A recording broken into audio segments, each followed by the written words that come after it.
Good morning, DJ and PK. It's 97.5 The Zone. Welcome in on a Tuesday morning. We are inching towards college football. There are games this Saturday. Florida State and Georgia Tech are playing an ACC game. Wow. Early, huh? And the SMU Mustangs, who BYU plays in 2 weeks, are going to be playing Nevada. So, week 0 game. If you're a Cougar fan, you want to do a little scouting report. The Utes opener is 9 days away. Their assistant coaches speak at the start and end of camp. And Colton Swan, the linebackers coach, a position of strength for the University of Utah.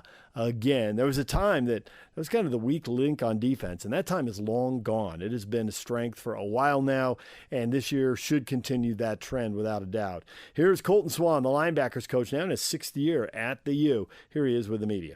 When we talked to you at the start of camp, you said, I got 10 guys, and I know 6 of them can do it, and we need to find out about the rest. What do you find out about the rest? Well, I've got some young guys that are really coming along. The Lopes kid out of Vegas, Ellis kid. Obviously, we know about him through his dad, but, I've been really pleased with both those guys, absolutely.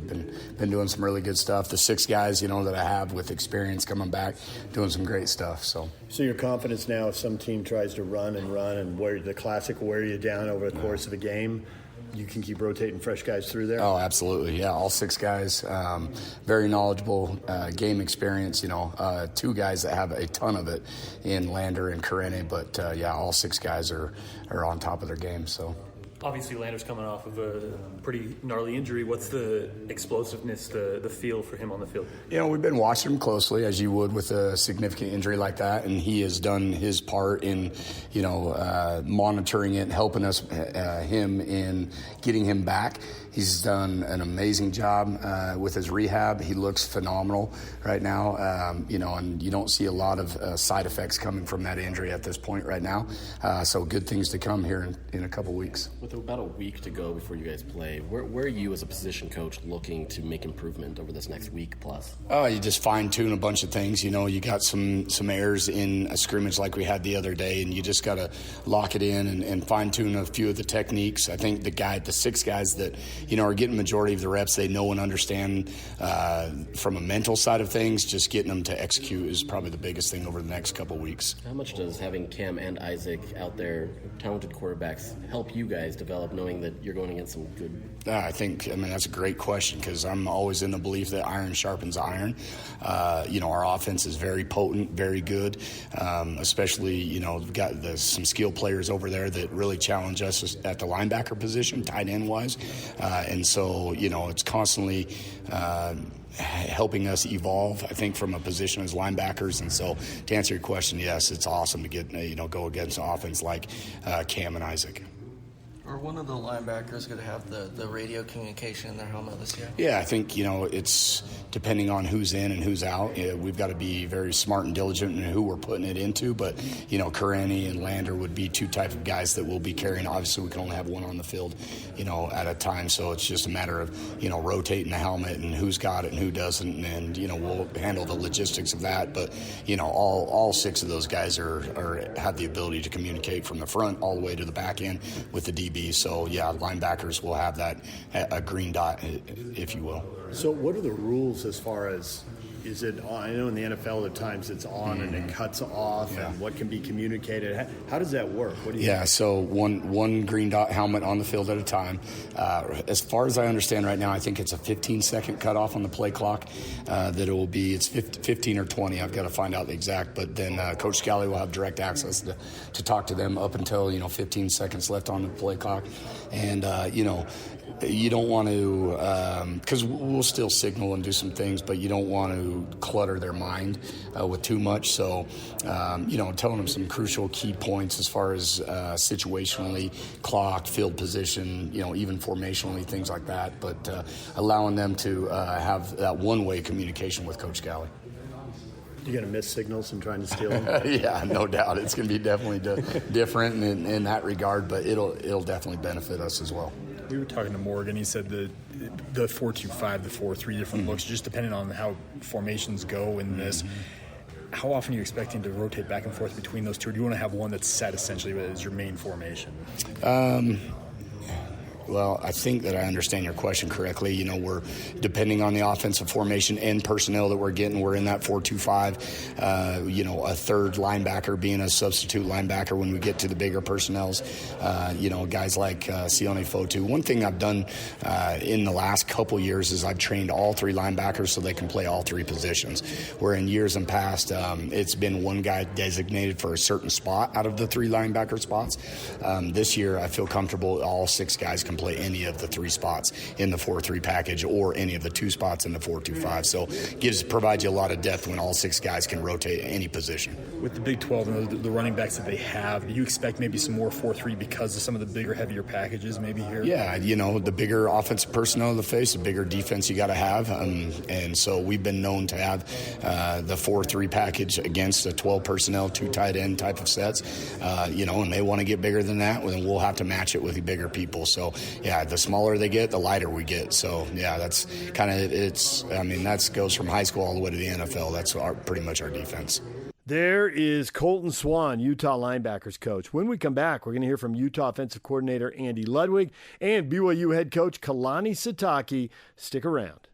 Good morning, DJ and PK. It's 97.5 The Zone. The University of Utah getting ready, tuning up for that opener in 9 days with Southern Utah. Really, they have what should be 3 tune-up games with Baylor and Utah State after that. If the Utes are who we think they are, who a lot of people are predicting they ought to be 3-0 when they go to Oklahoma State for that Big 12 opener. Southern Utah first. How is the offense looking? Now, they got Cam back. They got Brant Keithy back at tight end. But there are some other guys producing. As you'll hear from Andy Ludwig, the offensive coordinator, he's pretty happy. He likes where things are. They got to get better. They always do. Nobody's playing good enough football in September to win games in November. Everybody's got to improve.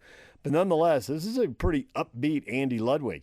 Here's the Utah offensive coordinator with the media on 97.5 The Zone. After 14 days of work, I am very confident in the trajectory of the offense right now. In no way, shape, or form are we comfortable with where we are, but I've seen major improvements all across the board from each position group, and anxious to get into this little 3-day period before school starts. We got a lot of work to do, but again, confident in what I'm seeing on the practice field right now. Andy, what makes you so confident about all that? We're getting better every day. Each, again, individually, collectively, each guy shows improvement in an area. And, you know, in football and in life, you identify one problem and get it corrected, and then another problem shows up, and so we're just working through that process right now. What are the next set of problems? You said you got 3 days and a lot to do. Oh, well, there's some situation work that we want to tighten up. There's some details in alignments and assignments that have to be tightened up. The bulk of the offensive installation is completed. As I think I mentioned in the first go-around, it was very expedited early on, so some things to circle back to now and really address and clean up. Since you only get 3 points for driving 90 yards and you get the other 4 points for getting that last yard, how good is this team in the red zone? This team has a chance to be very dynamic in the red zone, and we have historically been good in the red zone, in the red area. We give it a lot of work. Tomorrow is a red zone day. Today's more of a move the ball in the middle of the field, so we'll continue to address that situation. As you get into specific game week preparation, that becomes a Wednesday, Thursday practice day, so that gets a lot of attention. We got a lot of playmakers, and we got to put the ball in the end zone. Is Lohner an athlete, or has he turned into a good football player and a good tight end?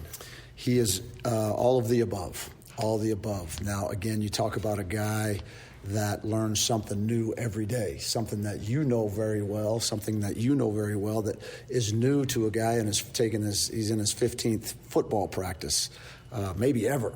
And but with his athleticism, his range, he's got excellent ball skills.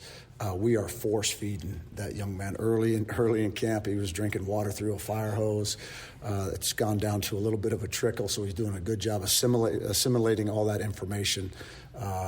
But his growth and development is a big part of our focus in this little 3-day segment as we move forward into game prep. What is it about Isaac that has allowed you guys to feel so confident in him at number 2?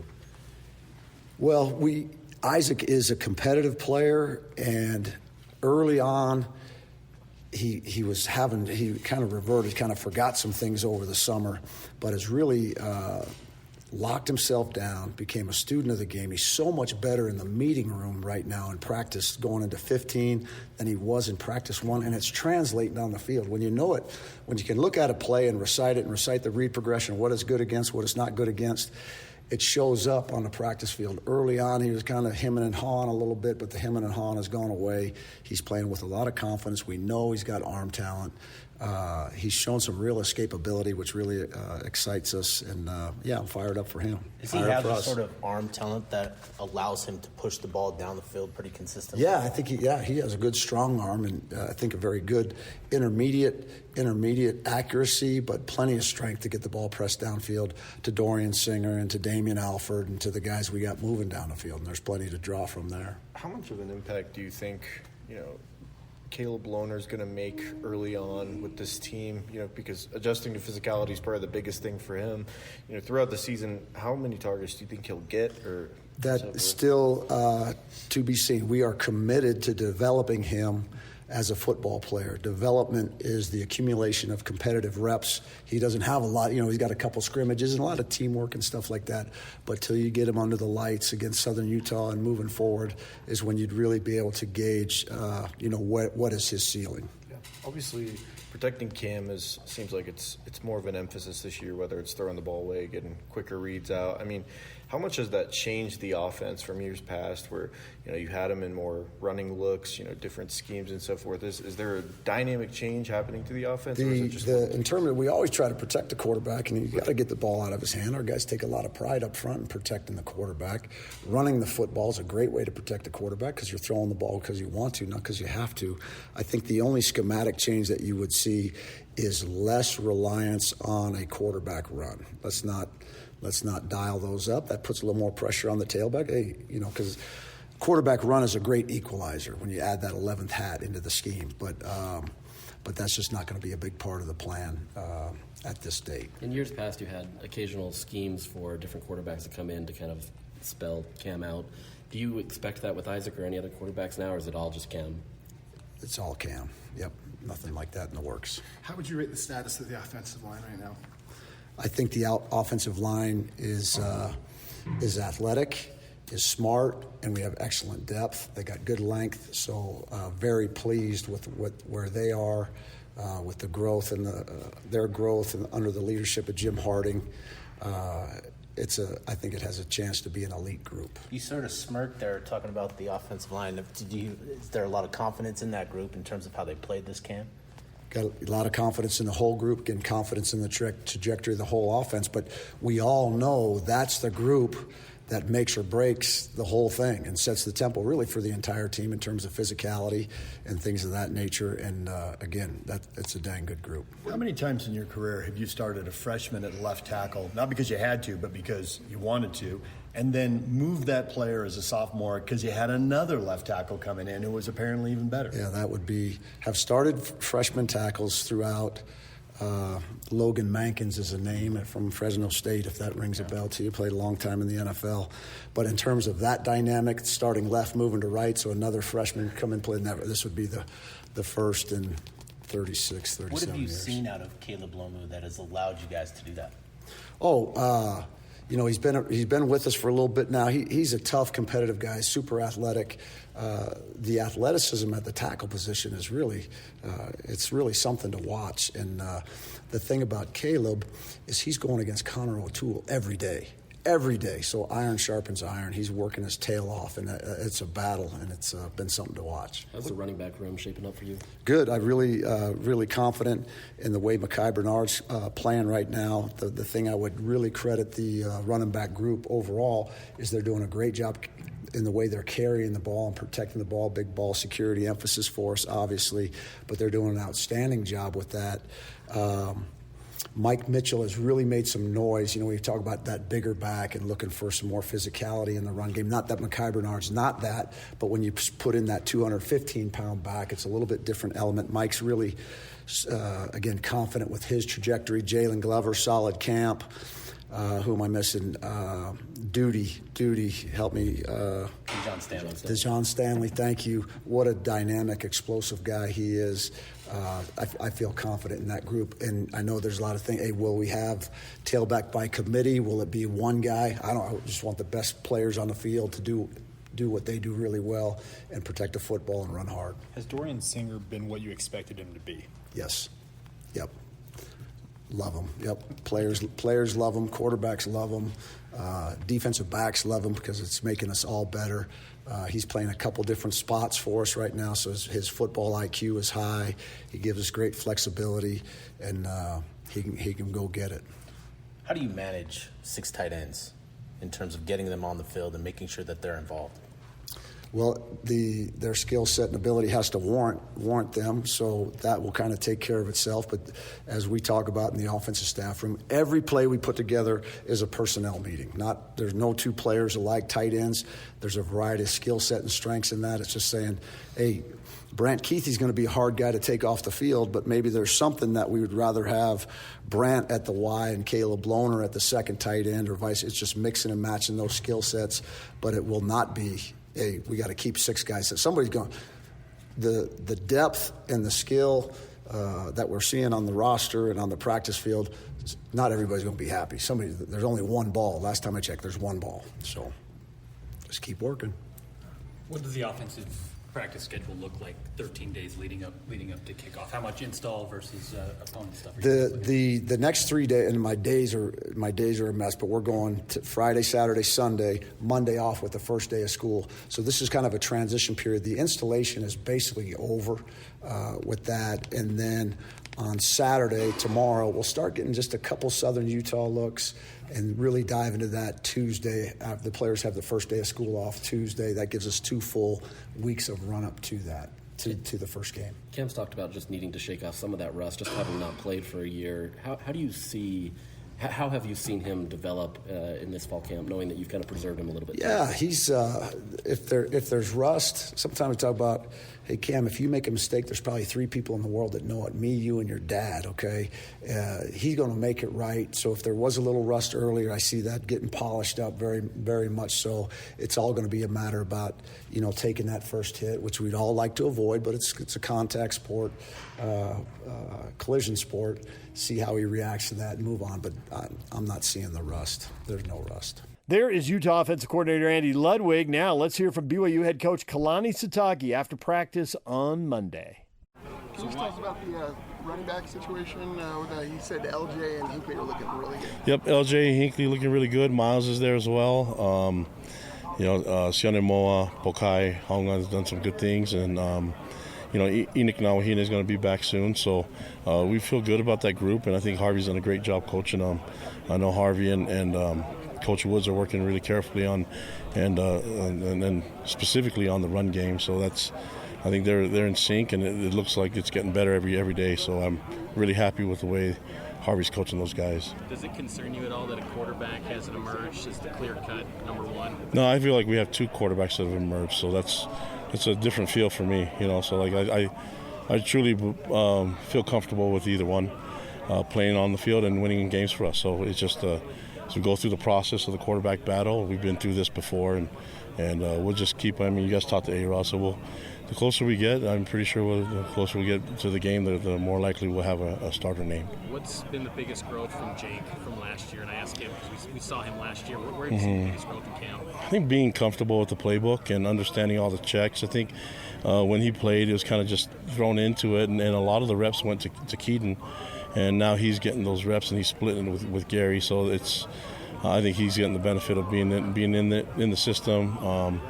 Even last year, he was kind of a little banged up and wasn't completely healthy during the off season, and so having him being healthy and just kind of being through it already. This isn't his first fall camp, so I think he's being a lot more comfortable with the playbook, with the offense, with his role, and I think it's just an easy transition for him being here and ran a similar offense, but that was run by Jeff Grimes, and so I think those guys have a lot of they're very familiar with the offense, and I think it's working really well for us in the fall camp. You've noted a couple times that you've been through this before with quarterback battles. Some of your best teams have been in seasons where you had a fall camp quarterback battle. What is it you feel like the components that bring a team together through a quarterback battle that has kind of been a successful thing for you guys in the past? Yeah, I think when all the quarterbacks have success, it's a great motivator. But when they're also competing against each other, and when they have this a really cool culture in there of helping each other, I know that Gary and Jake are competing for the starting spot, but they're also helping each other and coaching each other. So that's a good sign, and that's a really who they are as people, you know. So I think we have the benefit of having great young men compete for those spots, and the team responds the right way to those guys. So we feel really good about the way that they've competed and the progress we've seen from practice 1 to now, and especially after the scrimmage. I think we're in a really good spot right now. What are some other position battles that haven't been maybe tightened up yet as you get closer to the game? Probably safety. I think the linebacker will be more of the rotation on what we're going to do, and then some of the corners as well. I think we have a lot of players that can play. It's just a matter of who's going to be in the rotation and different packages. D-line, I think we kind of have an idea of what we're doing with the front. And then on the offensive side, it's obviously the right guard position. I feel like there's 2 really good candidates there, and tight end, it's always just because there's so many capable bodies there. We've been able to use quite a few tight ends in rotation, but I know Coach Gilbride and A-Rod will have that figured out. But it's just not. We're not looking for talent now. We have it here. It's been developed, and we've added some new pieces. So the competition's at all different places, and the depth is going to show, and I think it's going to be helpful for us this year. Do you feel like you go too deep on starter caliber players at most positions this season? I mean, I think most teams do that. I think most teams in a power conference would need to we talk about 11 starters, your best 11. You really need your best 22 or 23 with the nickel packages and stuff. So we didn't have that enough last year. And then when the injury bug hits, then you need your 3s to be able to step in and not have a big drop off from 1 to 3. And so I think we're closer now than we've ever been, and I like our depth. But again, we got to get out there and see how they perform when the lights are on, and that's going to be exciting to see in game 1. I wanted to ask too about the scrimmage. How many plays and how do you? Yeah. What do you think what came out on top? Ran 120 plays, 70 live, 50 at thud tempo, and then 30 snaps of special teams. So overall, over 150 snaps, and it was a long day. Guys' legs, we tested them and kind of put them through a little bit of it was aggressive from our end, but we trust our sports scientists to put them in this position 2 weeks out, and I came out of it pretty good. I mean, I think we're looking at the team's tired, their legs are sore and tired, but they don't need to feel good now. They need to feel good by the time we get to the game, and I think we got a good workout today. We're going to get these guys ready, and there's a plan that's been in place for months now, and so I think we're following it, and all the metrics are telling us that we're doing the right things. Coach, how do you feel that your coordinators have adjusted to using headsets rather than calling signs down to people on the field? Yeah, I mean, we're still doing the signs because you only get one player that has the headphones in there, but I think they're doing a good job with it. It's technology. The biggest adjustment is the tablets on the sideline and in practice, and so you'll see our players come off and then they'll look at the tablets, and being able to get that immediate feedback is going to be very helpful for them, and sometimes even in a game when you want them to see it, they can actually see it in real time. So that's going to be a huge advantage for us, and for everyone's going to be able to see that, but it kind of fits in line with this generation, how they learn. They're more visual learners, so there we go. You talk about wanting to develop depth at a powerful level. Is there really the only way to learn that is in game when you see those guys have to step up in those circumstances? Well, or guys that have played in games, and for us, it's guys that are used to our system, used to our playbook. I think when you look at offense and defense, we put so much already out there and we put it on film.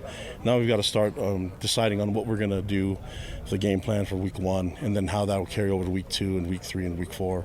And so now as we start putting that plan together, we can kind of hone in on a little bit on what these guys right now they've learned everything. So that it's really it's an open playbook when we did our scrimmage. I mean, you're going from play that we did in day 1 install to play 7, practice number 7 install, and these guys have to be fresh on all of it, and they did a great job in terms of the assignment, the alignments, and the technique. So the grades are really good.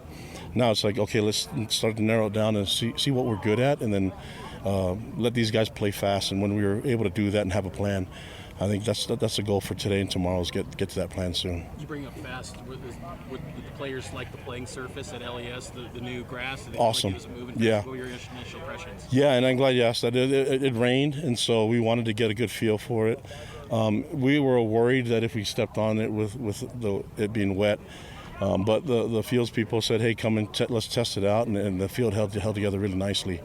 I was jealous. I wish I could play on that. It was awesome, but Stadium Fire must have done some good things to aerate the grass. I have no idea, but it was cool, and the guys appreciate it. We appreciate all the hard work that goes into having that surface ready for us, and it was really nice on Saturday, and we're looking forward to playing on it when it goes live.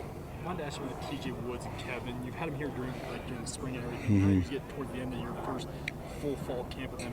They fit in. What's been your impressions of those two work with the new units? Yeah, I think the best thing I can say is that sometimes you can see when a coach is doing their job is they're allowing the best players, and the best players are becoming better. You get a great coach when you look at the weakest link in the position, and they're getting better. So it's not just the top players are getting better. The whole entire room, the O-line is getting better. Same thing with tight ends, and I appreciate those guys and the hard work and being able to specialize it for each individual, and then giving them goals and their expectations to meet them. And I've never seen these guys play at this high level, and that's a huge. That's a part of that is the leadership and the experience, but also, TJ Woods as a coach, and same thing with Kevin Gilbride. So we're fortunate. Let's just put it all together and make this work and put some points on the board. Kalani, sorry if you've been asked, but philosophically, are you opposed to playing 2 quarterbacks in the opener? No, I mean, I like rotating? Yeah, I mean, I'm not opposed to it, but I think that you have a competition for a reason. And we feel really good about the 2 quarterbacks. We feel good about the entire room, but I know I trust those 2 especially to go win games for us. And so we're going to continue with the competition and then make decisions from there. But I think A-Rod and I are working closely with the staff, and I know Jay's involved with it too. So this is a team decision. What I like is that both quarterbacks have played at a high level, and I feel good about both of them. So that's a good sign. And unfortunately, the game is a tough game where I don't know all the stats, but this is a violent sport, and quarterbacks sometimes get banged up, and so. I don't know how many quarterbacks can last the entire season, but it's good to have a number of quarterbacks. We have 5 really good quarterbacks that I love on our team, and we feel like we can win with a majority of them. Concerning your coaching staff, have you designated which of your coaches will be in the booth and on the field? I'm kind of playing around with that a little bit. Yeah, I think the now that we're on the sideline, have the tablets, it's probably a little bit better for us to get a viewpoint on terms of for the offensive coordinator to see it. I think A-Rod will be up there, and then defensively, I think Jay's going to have to figure out who he wants in the mix of who he wants up top. But you're able to see stuff with the tablets now that more the press box is more of a real-time adjustments and information that you can get from them right away. So that's a good question. We're still kind of figuring it out. We had 2 opportunities to go in the stadium and figure that out, but we'll be able to do that again tomorrow, and maybe figure it out. By game time, we'll have people in both. So when is it? Sometimes I feel like going up there, especially when it's cold. Yeah, I just want to know what the sandwiches and cocoa up there would be nice. When do you turn the page completely to Southern Illinois? Yeah, we're making that transition. Yeah, the guys are sick of playing against each other, but that's just part of it. We're starting to do some scout work. Really good team, and I know some of the coaches on that staff, so they're a well-coached team, and they've had success playing against FBS teams, and so we need to make sure that we're ready for it, and all part of that is making sure that we're prepped and that we have a plan going into it. So well-coached team. I think we have a really well-coached team as well, so we'll just put it all together and have some fun. The football season's here, so you got all the NFL preseason games, and I believe there's games that start this week, right? So are there? Brett? Yeah, SMU. Yeah.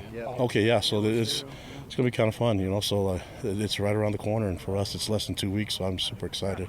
Big picture wise, Last question. Where do you feel like this team has grown the most over the last couple of weeks of training camp and maybe through the offseason? Super close team. I think there's adversity does something to you, and so these guys believe in each other, and they've bonded really closely. And so I think I'm really proud of this team. I'm proud of the camaraderie and the connection, the love they have for each other. The way that they work and teach each other. And so it's going to be a lot of fun this year to see them get out and play. There is BYU head coach Kalani Sitake. A reminder, DJ and PK is proudly presented by our title sponsor, Black Desert Resort, Utah's premier golf resort. When we come back, Cam Mellor visits with PK and I, and we're talking, he runs college football news, and he's got a million opinions on where realignment is going, who's going to handle this latest round of realignment well, where we're headed with the playoffs, and what teams are likely to be good and what teams have been dealt a bad hand. That's all coming up next. Stay with us. Don't miss your chance to win big every week on The Zone. This week on Wednesday, you win a pair of tickets to see Train and REO Speedwagon at the Utah First Credit Union Amphitheater August 29th. Listen to The Zone all day Wednesday for your chance to win. DJ PK, we're joined now by Cam Mellor, Executive Director of the College Football Network. Cam, good morning. Good morning indeed. It's finally week 0. It's here. We have football on the horizon. We're ready. There are so many stories. I mean, you got a legend and Saban walking away in Alabama, so can they keep it winning? We got a 12-game playoff. We got conference realignment. We've got exciting players. What is your favorite story as the college season approaches? That football is finally back. I think every offseason seems to reach its own fever pitch. This one maybe more so than other, where everybody wants to start talking about anything and everything about what's wrong with the game. And then finally, once games hit, we can talk about what's right with the game. And so I think that's what I look forward to most about week 0, is that we get here. It's August 24th, and it's here, and we get to talk about actual real live games that matter, and we get to see the product on the field. So much unknown in the era of the transfer portal, and especially with NIL backing all of it. So it's finally good to see the actual product on the field and see what quarterbacks are going to look like and what the rosters are going to look like across the nation. Yeah, you speak of the problems of the game, and that seemed like it was a dominant topic. The transfer portal, you brought that up quickly because it is having such a heavy influence. And speaking here locally to the coaches, the wild, wild west was the phrase, and it's getting out of hand, and we've got to do something about it. Well, I don't know that something has been done about it, but yet it seems to me, and get your thought on it, that it isn't as big of an issue now in terms of problems. The conferences and the schools and everybody and the individuals, from my perspective, they've adapted to it, and away we go. So it seemed like it was a big deal and it was out of control. But do you think that it has settled down? It is a way of life, and it's not viewed as such a negative as it once was just a year or two ago? Yeah, we've definitely come around. I think maybe not necessarily externally from the fans and the college football lifers, the people that have had season tickets or tailgated back in the 70s and 80s. But I do think that we are at a point now where that adaptation has taken place, at least at the top level, and you're seeing the programs. They're all going to start to be run more like professional organizations, where you don't just have a scout that's scouting regional high school athletes anymore. They are going to be scouting all 133 other teams with a wealth of database of information of all these players, because you never know who's going to jump into the portal, who's going to get another year of eligibility.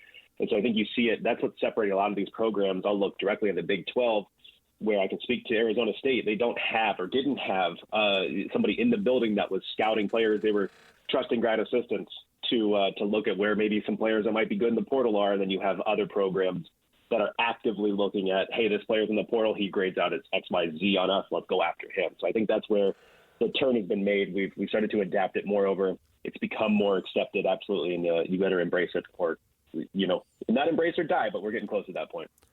The preseason polls are out. Which teams are wildly overrated? Which teams are wildly underrated? I mean, the media and the coaches rarely get it exactly right. There's probably going to be teams in both those camps.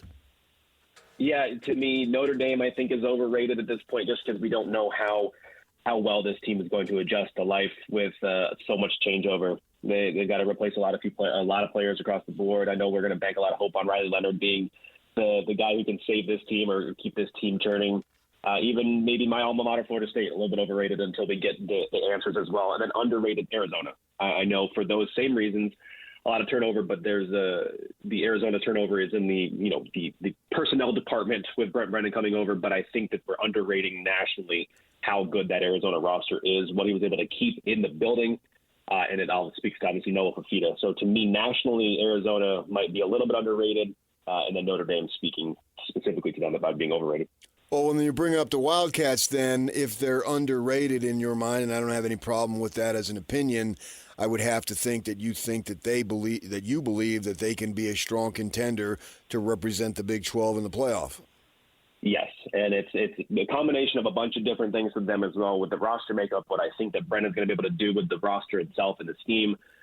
And then ultimately, I think their schedule aligns. So I wrote a strength of schedule matchup this offseason, and they have the Big 12's easiest schedule by our rankings as well. And it's I think the third easiest among the Power 4 teams this year as well. So I think if they get by Utah at this point, you look at a team where, and even if they drop the game against Utah, they likely have a rematch against Utah to get to the playoff or be the Big 12's representative. So to me, I think that they have the best chance, and I think it's a team that might sneak up on everybody else nationally, or at least in the Southeast, that don't believe any other teams exist. So to me, yes, absolutely, they're a player in the Big 12, if not the player.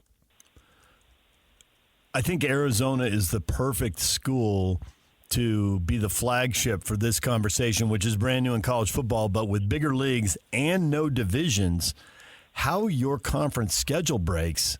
We can't say a team's in such and such a league, so they got a tough schedule because it's a really good league. Because now inside a league, the schedules are going to vary wildly. And with only 2 out of 16 or 18 teams going to a conference title, you don't want to – teams have to be good to get there. But, man, some teams don't have to be quite as good as others to get there. Yeah, you have to be good, and yes, but there's a way that it can break out. And so I'll go down to the SEC as well, where you have the Florida Gators that might be a halfway or a little bit above average team, but the way their schedule shapes up, they might not even win 3 games this year if it all comes to fruition. But then you have the Missouri of the world where they only have to go, and I say only, they only have to go to Alabama and Texas A&M. They get their other big games at home. The same thing with what Oklahoma goes the other way, and Texas is the other way around. Texas gets everybody to Austin. Oklahoma has to go visit everybody in the SEC. So, yes, you have to be good. But also there's some now – without the divisions, say for our friends at the Sun Belt who are living in the past at this point with divisions, but you have to be good, but then there's also a lot of luck that comes into where your schedule aligns. With the demise of the Pac-12, we have 3 conferences that were impacted in addition to everybody but the SEC when you have the Bay Areas moving to ACCs and the others to the Big 10 and Big 12. Do you buy that there'll be adjustment periods for these schools going in? I do. And I think it's not just – I think maybe we've not quite put the emphasis on how much travel will affect these kids that are going from Northern California to the state of Florida on a regular basis, or Southern California to Piscataway, New Jersey. Non-revenue sports aside, I think that's a bigger issue with how well those other teams have to adjust when they go travel. But the football team specifically, it's a big time deal, but also they get the benefit of the doubt when they do host a home game, and you have teams coming from as far as across the country to their home ground. So to me, I think the teams that are probably more equipped and more adept have been those ones that have scheduled those home and home series, the Oregons of the world that might be a little bit more prone to being able to play these Big Ten teams. To me, it's a large adjustment period, though, but specifically probably to those Northern California teams, Cal and Stanford, who have to play within what I can call the All-Coast Conference now at this point in the ACC. Nice. Way to adapt. That's good. You got to be adaptable in this media industry. The season could go a lot of different ways, but let's just say for the Utes that they need to win their last game to get into the Big 12 title game. Maybe they'll already be in, maybe they'll already be out. But if they have to win the 12th game to get into the Big 12 title game, how good is UCF? Because Utah's going to have to fly across the country, play them on a short week on a Friday. That presents some of its own problems. But the biggest factor is how good is that other team going to be? So, UCF, I think they like to say that it stands for UC Fast at this point. And I think that's who they recruited and how they recruited. It's a fast team. It's a good team. I don't know if it's a team that's another year away from competing in the Big 12 with how much they've had to make over their roster since joining the Big 12. But a lot of it obviously banks on what Gus Malzahn is able to do in that transfer portal. You see him bringing multiple Power 4, former Power 5 players to beef up that roster last year, and they continue that with KJ Jefferson. So we have a difference in what they want to do philosophically and schematically this year, going from John Rice Plumlee to Jefferson, but it's going to be a lot of the same concepts and a lot of the same aspects. Penny Boone, RJ Harvey, though, that is as talented of a duo in the backfield as any team in the Big 12. We see Ohio State, obviously, they're always right there in the preseason rankings and usually are right there during the season rankings, too. But you look at them and they're starting a quarterback who was basically beaten out at another school and he transfers there. Does that have any cause for concern? Slightly. But ultimately I look back at it and Will Howard was able to take Kansas State to the Big 12 championship game. He had arguably the easiest situation to go into as any starting quarterback in the Power 4, though, I'd say. And so there's a slight cause for concern. Did he do enough to beat out Devin Brown? Was it really Devin Brown and not Julian Sayin or Aaron Olin that he was actually supposed to keep out of the starting lineup at this point? It's a wealth of riches, an embarrassment of riches at the quarterback position. Is he the one that leads this team and makes them any better, though? That's my biggest concern with Howard. Does he elevate the talent? Does he actually need to, though? That's ultimately where that question comes, because that is as talented of a roster in college football, except for maybe their week 4 opponent in the Oregon Ducks. Talking about teams adjusting to new conferences, obviously for the 4 teams that went into the Big 12 a year ago, it was difficult. Is anybody poised for either a good step forward, let's be bowl eligible, or even a bigger step forward than that? And obviously BYU's in that group, and we got a lot of Cougar fans listening. But just what do you think of these second-year Big 12 programs? The second-year Big 12, I think we're going to see a little bit of a difference of opinions nationally. But ultimately, I think it's going to come down to where the rosters are in terms of the changeover. I think if I remember correctly, the biggest thing that we wanted to know from BYU last year was the war of attrition. Were they going to be able to stay healthy enough, and were they going to be able to present enough depth on that roster to compete in the Big 12? I think we saw it slowly start to rear its ugly head, lack of depth. I don't know if they got a whole lot better in that regard this offseason, whereas I'll look at a team like the Cincinnati Bearcats. They did enough work this offseason to continue to make over that roster, to bring in players. I know they got hurt with Dante Corleone's health concerns this offseason. If they get him back in the lineup, you're looking at one of the better defensive fronts in the Big 12, and then they have depth. So I think Cincinnati is in turn for that, maybe that change, or that they're going to be a middling player, could surprise a couple of teams, whereas BYU still may be a year off. When we get to the at-large bids this year, and we'll have that, it's going to be somewhat reminiscent of the basketball, where you have conferences that are petitioning and they're politicking and trying to campaign to get multiple teams in, whatever it may be. What do you think is going to be the storyline for the Big 12? I'm wondering along the lines of going to be the depth of the conference, why we deserve 2, possibly 3. Look at how we may not have the absolute dominant. Maybe the Utes end up going undefeated or 1 loss, maybe we'll see, or somebody else. But I'm wondering if you think the storyline as they get to politic when we start to get into late November and December, that our depth is what makes us great, and that's why we deserve multiple teams in. Yeah, I think it's going to have to go to a point where you look at it on the competitive balance as well. In those games, were those top teams competitive against one another, or was it just a true runaway? I think that was a small microcosm of what we saw with Florida State's absence last year from the playoff. Obviously, Jordan Travis's injury is the reason for that. But at that point, were they competitive in the other games, or was it just a boat race? Was there any other ACC team that would have pushed for a 12-team playoff bid last year? And I don't think so. And I think that's what the Big 12 has to be concerned about.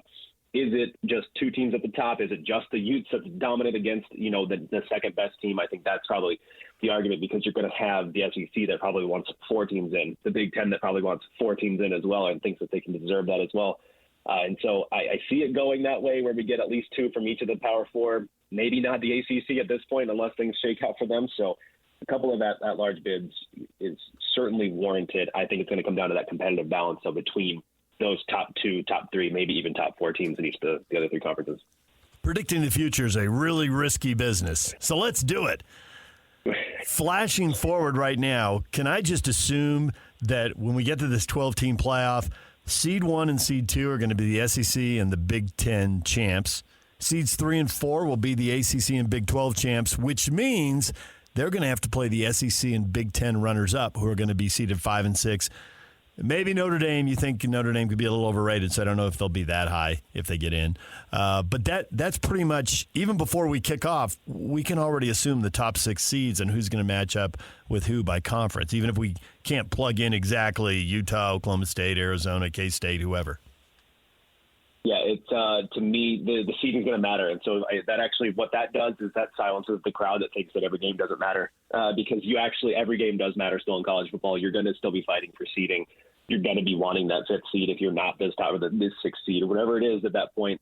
So yeah, to me, let's to be irresponsible, I can absolutely pencil in at this point. I don't see any of the ACC teams, maybe even not a Big 12 team, going undefeated, and if they are undefeated.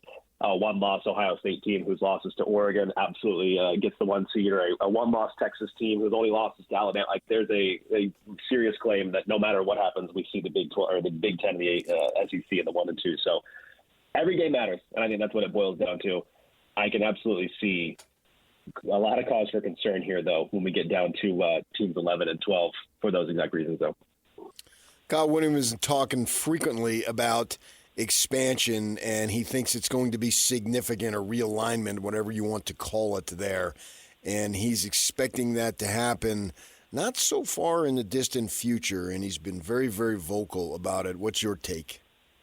Yeah, my thing is I want to see what happens with Florida State and with the ACC, and if they can get out of the media rights deal, because at that point, we're locked into 2035 with some of these conferences.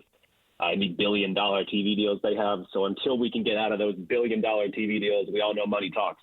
And so, yes, I do think something will come of it.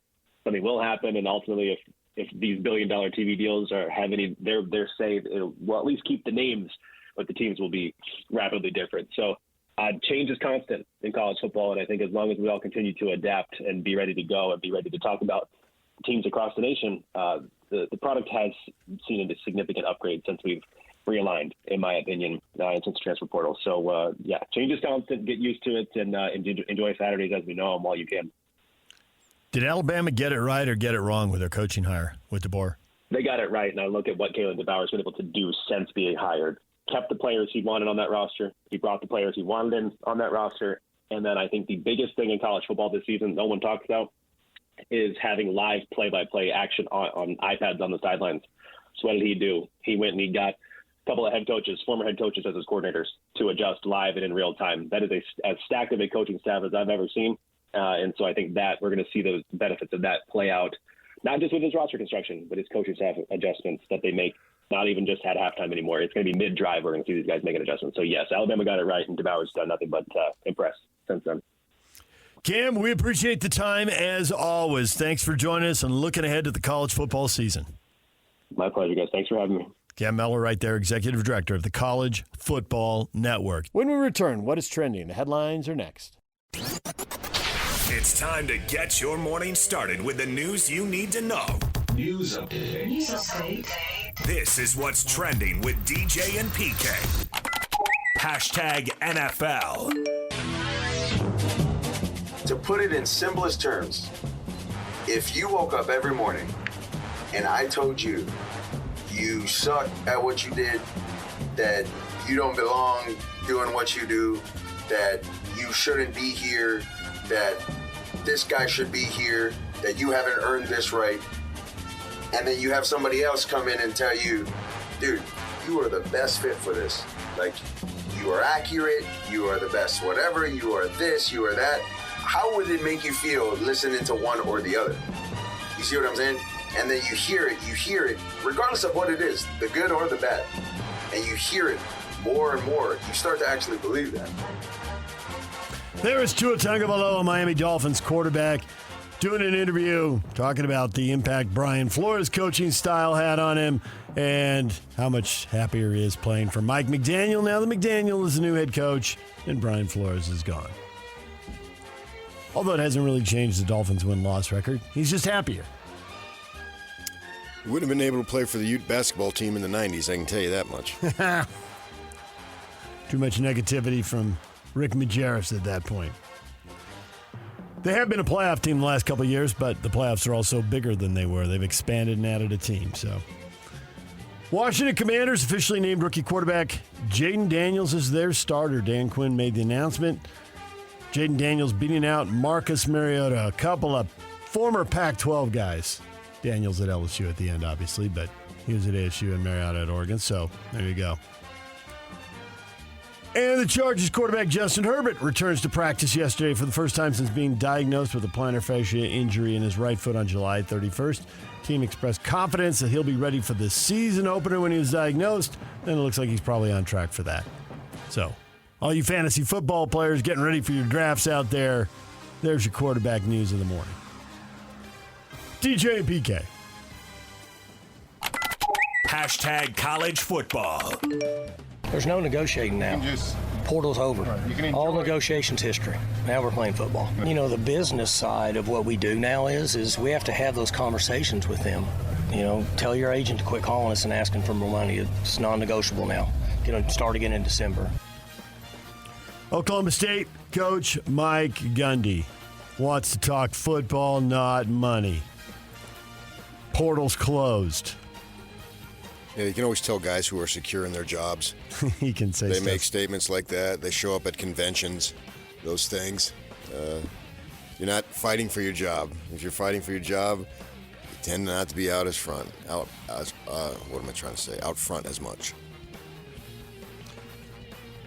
BYU offensive coordinator Aaron Roderick said yesterday BYU is not yet ready to name a starting quarterback. Other schools starting to do it. The competition goes on at BYU. Sam Levitt's the guy at Arizona State.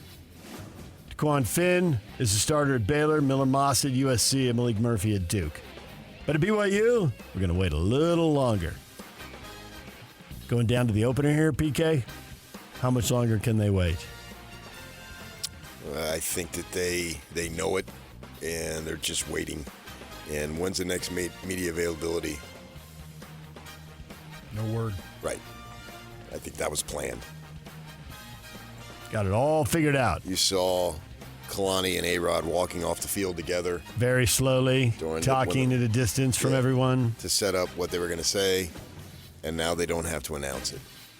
And so they can keep it a secret if that's what they want. And it doesn't really matter. They're playing Southern Illinois in their opener, right?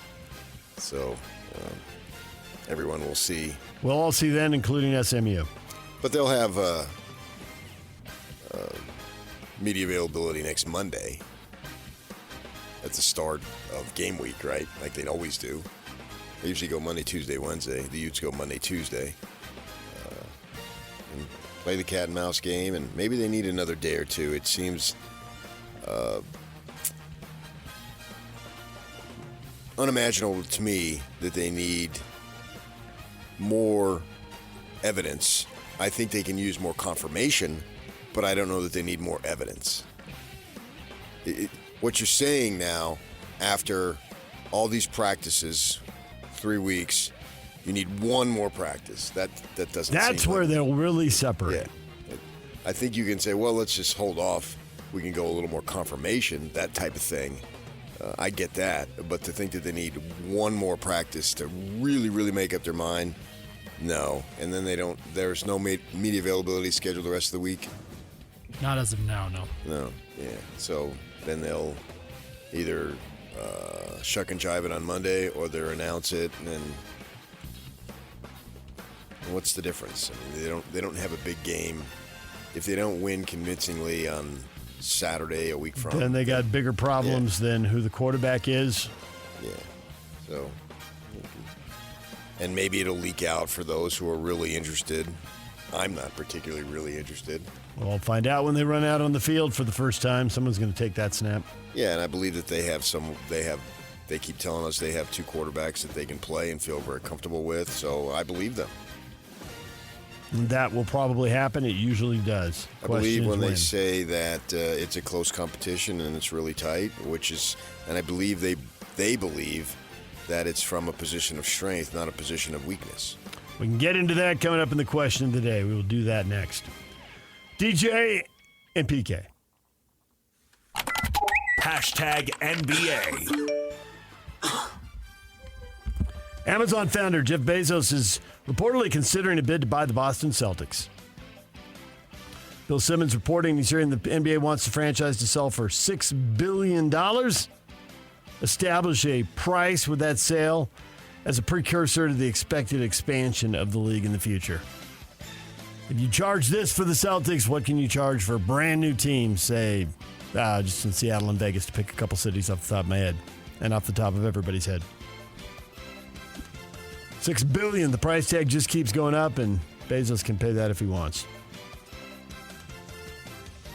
Miami coach Eric Spoelstra and LA Clippers coach Ty Lue are the top candidates to become head coach of Team USA, as Golden State Warriors coach Steve Kerr is expected to step down from the position following the gold medal winning performance in Paris, saying he didn't anticipate to continue past these Paris games. And both those guys, of course, were on the bench. They were assistants in the last Olympics. DJ and PK. Hashtag Major League Baseball. Swung on, deep to center field. In Miami, it is gone!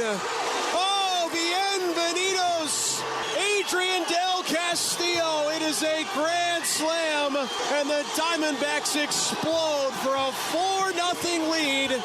Swinging a high fly ball into left center. Arden going back on the warning track. 1 run is in. 2 runs are in. Here comes Bogarts. He scores standing. It's a bases clearing double for Jackson Merrill. It's 5-2 in the third. The 3-0 swung on, hit deep to left center. This might do it. Back near the wall. It is gone. Put it in the box. Francisco Alvarez with a towering game-winning home run. Francisco Alvarez walking it off. The Mets beat the Orioles 4-3. The Orioles battling for that top spot in the American League East. They're a half game behind the Yankees. You also heard Jackson Merrill in there. 3-run double. Padres beat the Twins 5-3. That broke open a 2-2 game, and the Padres go on to get the win. They are 3 games behind the Dodgers. Max Muncy, returning from the injured list, hits a 2-run homer, and the Dodgers beat the Mariners 3-0. Diamondbacks keeping pace with everybody.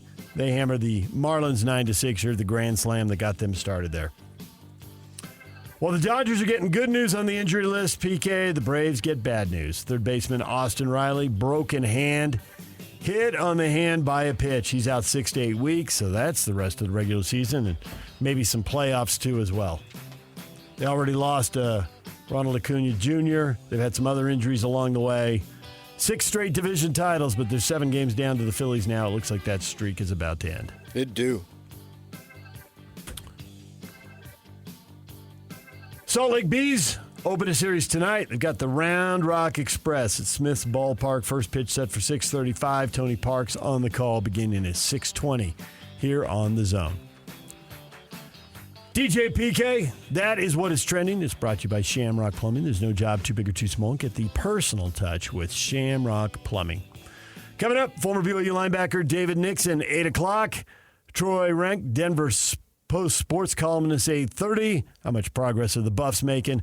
And how many Utes and Cougars are going to be on the roster for the Broncos this year? There are a lot of guys who played college football on this side of the mountains trying to play NFL football on that side of the mountains. We'll talk with Troy coming up at 8:30. DJ PK, we're joined right now by Adam Jackson from Beehive Meals. Adam, good morning. Good morning. How are you guys doing? Doing well. When people hear Beehive Meals, what should they think? Good food. So we are a meal prep company that specializes in slow cooker freezer meals. We're about 5 years. Actually, today's our birthday. Happy birthday. August 20th, 2019. You look a day over 20, not 5. So, but yeah, it's we're a slow cooker freezer meal company. 5 years old. We've been making food for a lot of food. So we have done about 2.5 million meals throughout the state of Utah, and then saw a lot of growth throughout the pandemic. We grew throughout the state of Utah. We now serve Idaho, Colorado, Arizona, Las Vegas, 5 states total. Wow. Now, I've gotten Beehive Meals delivered to my front door. And then you put it in the cooker, and then you put it in the yapper, and away you go. The yapper. Yeah, it's good stuff. I assume this is pretty handy for people who are working long hours or people who are working from home. Put that in, go do the Zoom meeting, come back, and dinner's ready to go. Yep, we're built to make, family dinners easier for busy parents. I mean, similar to you two, you guys are working nonstop. Honestly, I don't know how you guys do it. DJ, where you go from late nights to early mornings. We try and make it as easy as possible. I mean, today's day and age, it's almost expected that both parents are expected to work outside of the home. Last thing that they're thinking about is dinner until they get to that point. We're a convenient option where it's a matter of throwing it in the slow cooker. You can throw it in the morning. It'll be ready for you at night. Just keep it on the warm function throughout. Easy peasy. Yeah, those are facts. That's what my wife said. I asked her this morning, what'd you like about it? And she said, well, the convenience and the taste. I said, yeah, what more do you need? Really nothing more. You got it. You're good to go. Convenience and taste. Then there's there's always the money aspect, right? Sure. So you've got a discount going today. Mention the Zone and you get $12.80 off your next order. So that's roughly a free meal for a family of four. You keep the cost down, $12.80. That's more in the ballpark with what you're paying at home rather than going out to eat. Yeah, well, and just to even start at our baseline prices, if you compare us to national competitors, they, on average, for a meal prep company is about $8 to $12 per serving. We're closer to $3 to $4 per serving. And then you add that discount on top of it, it'll get it down pretty cheap. And so we try and compete more with grocery store prices than we do with the luxury meal prep brands. And you're working with the Cougars and the Utes and the Aggies? Oh, yeah. We're so excited to announce this. The press release went out this morning. Essentially, we're going to be able to work with the nutritionists of each of the universities, work with the student athletes to be able to provide more just support, more meals so they can be successful. Overall, we're going to end up providing, it's about $125,000 worth of freezer meals to these students, and then it's going to be up to the universities on how they want to use it for each athlete. So whether that's with the revenue-generating schools or the non-revenue, say the Olympics, there's so many athletes that the university has that we're just excited to be a small piece of this. Excellent. So how do people get a hold of Beehive Meals if they want to know more or they want to place an order? Yeah, the best way is at beehivemeals.com. We are an e-commerce company. We talked about the convenience. Place the order there. The meals will show up a few days later to your house. I can testify because they did that. That's how it worked? Yeah. You opened the door and then they were. Sure enough. It was a mystery to me. It's kind of like when I was a kid, how were babies born? How did Beehive Meals get there? Boom, it happened. All right, Adam, thanks for a few minutes. We appreciate it. BeehiveMeals.com. Thank you. Ladies and gentlemen, may I present... This is JJ and Alex. Joining us on the program right now, Stuart Mandel, editor-in-chief of the Athletics college football coverage. Do you have a way too early Heisman list? Of listenership interest, I did put Cam Rising as my sleeper Heisman candidate because I think he's off the map after missing all of last season. If Utah does have the kind of season we just talked about, wins the Big 12, goes to the playoff, obviously it'll mean he had a big season. And I think in this new format, the Heisman will probably go to somebody from a team that made the 12-team playoff. Catch JJ and Alex afternoons from 3 to 6. Presented by G2G Bars on 97.5, the KSL Sports Zone. Hot Takes or Toast is brought to you by Siegfried and Jensen with 30 years of serving Utah. Question of the morning, still no news on BYU's starting quarterbacks. The coaches think it's from a position of strength. What do you think? Aaron says, trust the process. 3 laughing emojis. Shane, maybe waiting for another super senior transfer to pop in. Laughing, crying emoji. Matthew just goes with, gotta watch the film. Duh. This one might get closer to the truth. Mike, what they tell the media is nearly meaningless. He's not buying it. He thinks they know. How could they not have an idea after all these practices? Well, it could be that they're also dealing from a position of weakness. There's more than one caveat in there. It's Caveat City. A lot of towers in Caveat City. Yeah. Good views. Who's to say? I don't know. If what they're saying is meaningless, nearly meaningless, then what do I believe? You believe that they already know. Nearly meaningless. I mean, when they tell us who a starting quarterback is, like they did at 4 other schools, that's going to be the starting quarterback. That has some meaning. Yeah, maybe that guy can't stay healthy, or maybe that guy isn't good enough to hold on to the job, so some of these schools will move on to somebody else. And maybe but it had some meaning. In those places that the player that they chose pulled ahead. And it was, if you transfer it out to a horse race or a human running race, then you can see who's in the lead at the turn, coming down the stretch and all that, and who crosses the finish line first. And maybe they haven't seen who crosses the finish line first. For them, it's still the stretch run. Joshua says, I think people should ignore what the BYU coaches say in the offseason because it's usually the opposite of what happens. Cite examples. You always hear that. Like I heard in the College Station coming in this morning, and Arch Manning, I'm not playing. Well, a lot of players, they play early and they lose their confidence forever. Okay, well, maybe they weren't good enough. And who? I mean, cite examples. They give me examples of whatever they say the opposite happens. And I'm just tired of people getting up and in the student lounge area and saying whatever they want to say, and there's no accountability. I'm sick of it. It's not the way life works. You say something, you own it. The student lounge area. Yeah. Got some flashbacks there at Flagstaff? No. Oh. Joe Glenn. Oh, nice. Okay. Got it. Just don't get up there in the student union and pop off. Joe Glenn and Kyle Whittingham. Circa 2006, whatever it was. Is that the way life works? Good one, PK. Very well done. You got to own what you say. And then a blowout, and then an onside kick, and then a bird, and then a denial in the post-game interview. That was a fun weekend. And then an apology. Yep. And then hugs. Now it's funny in retrospect. What isn't? When it comes to sports, so much of it is. I think Joshua was just reacting to last year was 5-7, and there was positivity in the summer, and then there weren't enough wins in the fall. But if you go back to 3 years before that, when they're winning their 29 games over 3 years, averaging almost 10 wins a season, then when there was positivity, it wasn't the opposite of what happens. It was followed up by games that looked like their quote sounded. The game in October sounded like the quote in August.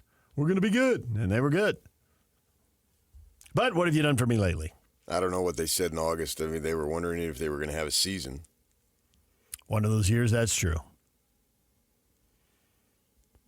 Scott, it'll be Bohannon, and everybody knows it. I don't know that I know it. Yeah, I don't think everybody knows it. Maybe a lot of people believe that, but not everybody's on board with that. Doesn't mean Scott's wrong. But does everybody know it? Everybody associated with the team. I'm not sure that's true. I would think that's not true.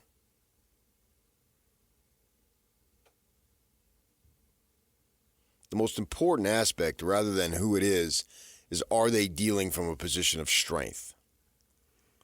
Because if you are, then you would argue that they really can't go wrong.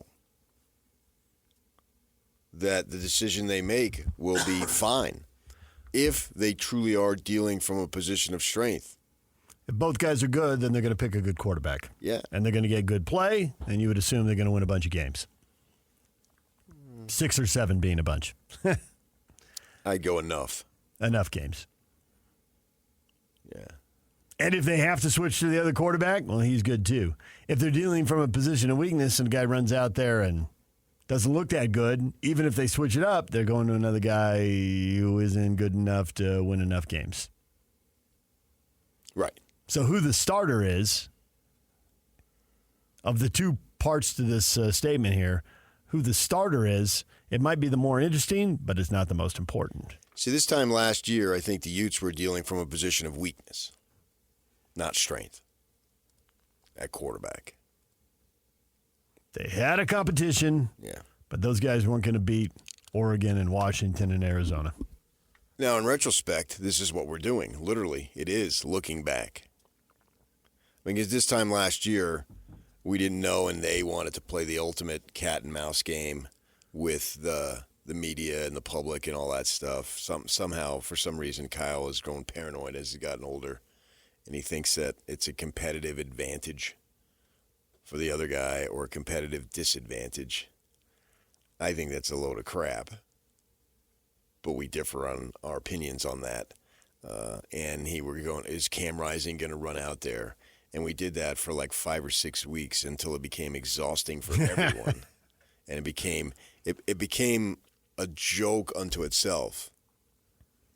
It became so silly. It was a waste of time. Yeah. It was silly. It sounded ridiculous. Yeah. And then I don't remember when they finally shut him down, mid-season or whenever it was, but at that point it was like, oh, we're so over it. And they couldn't settle on one. And Baylor, Nate Johnson comes in, provides a spark, and the defense won that game, and Johnson scrambled around a little bit, and he's going to be the starter.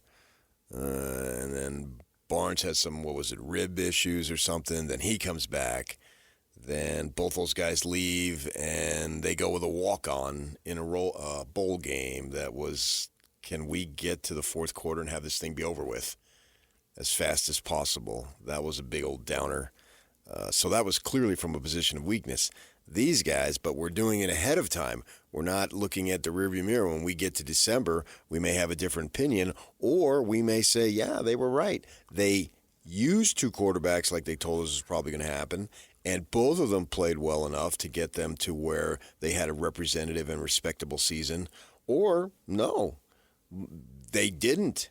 And if they don't have a respectable season, then I think the chances of them playing 2 quarterbacks are about 98%.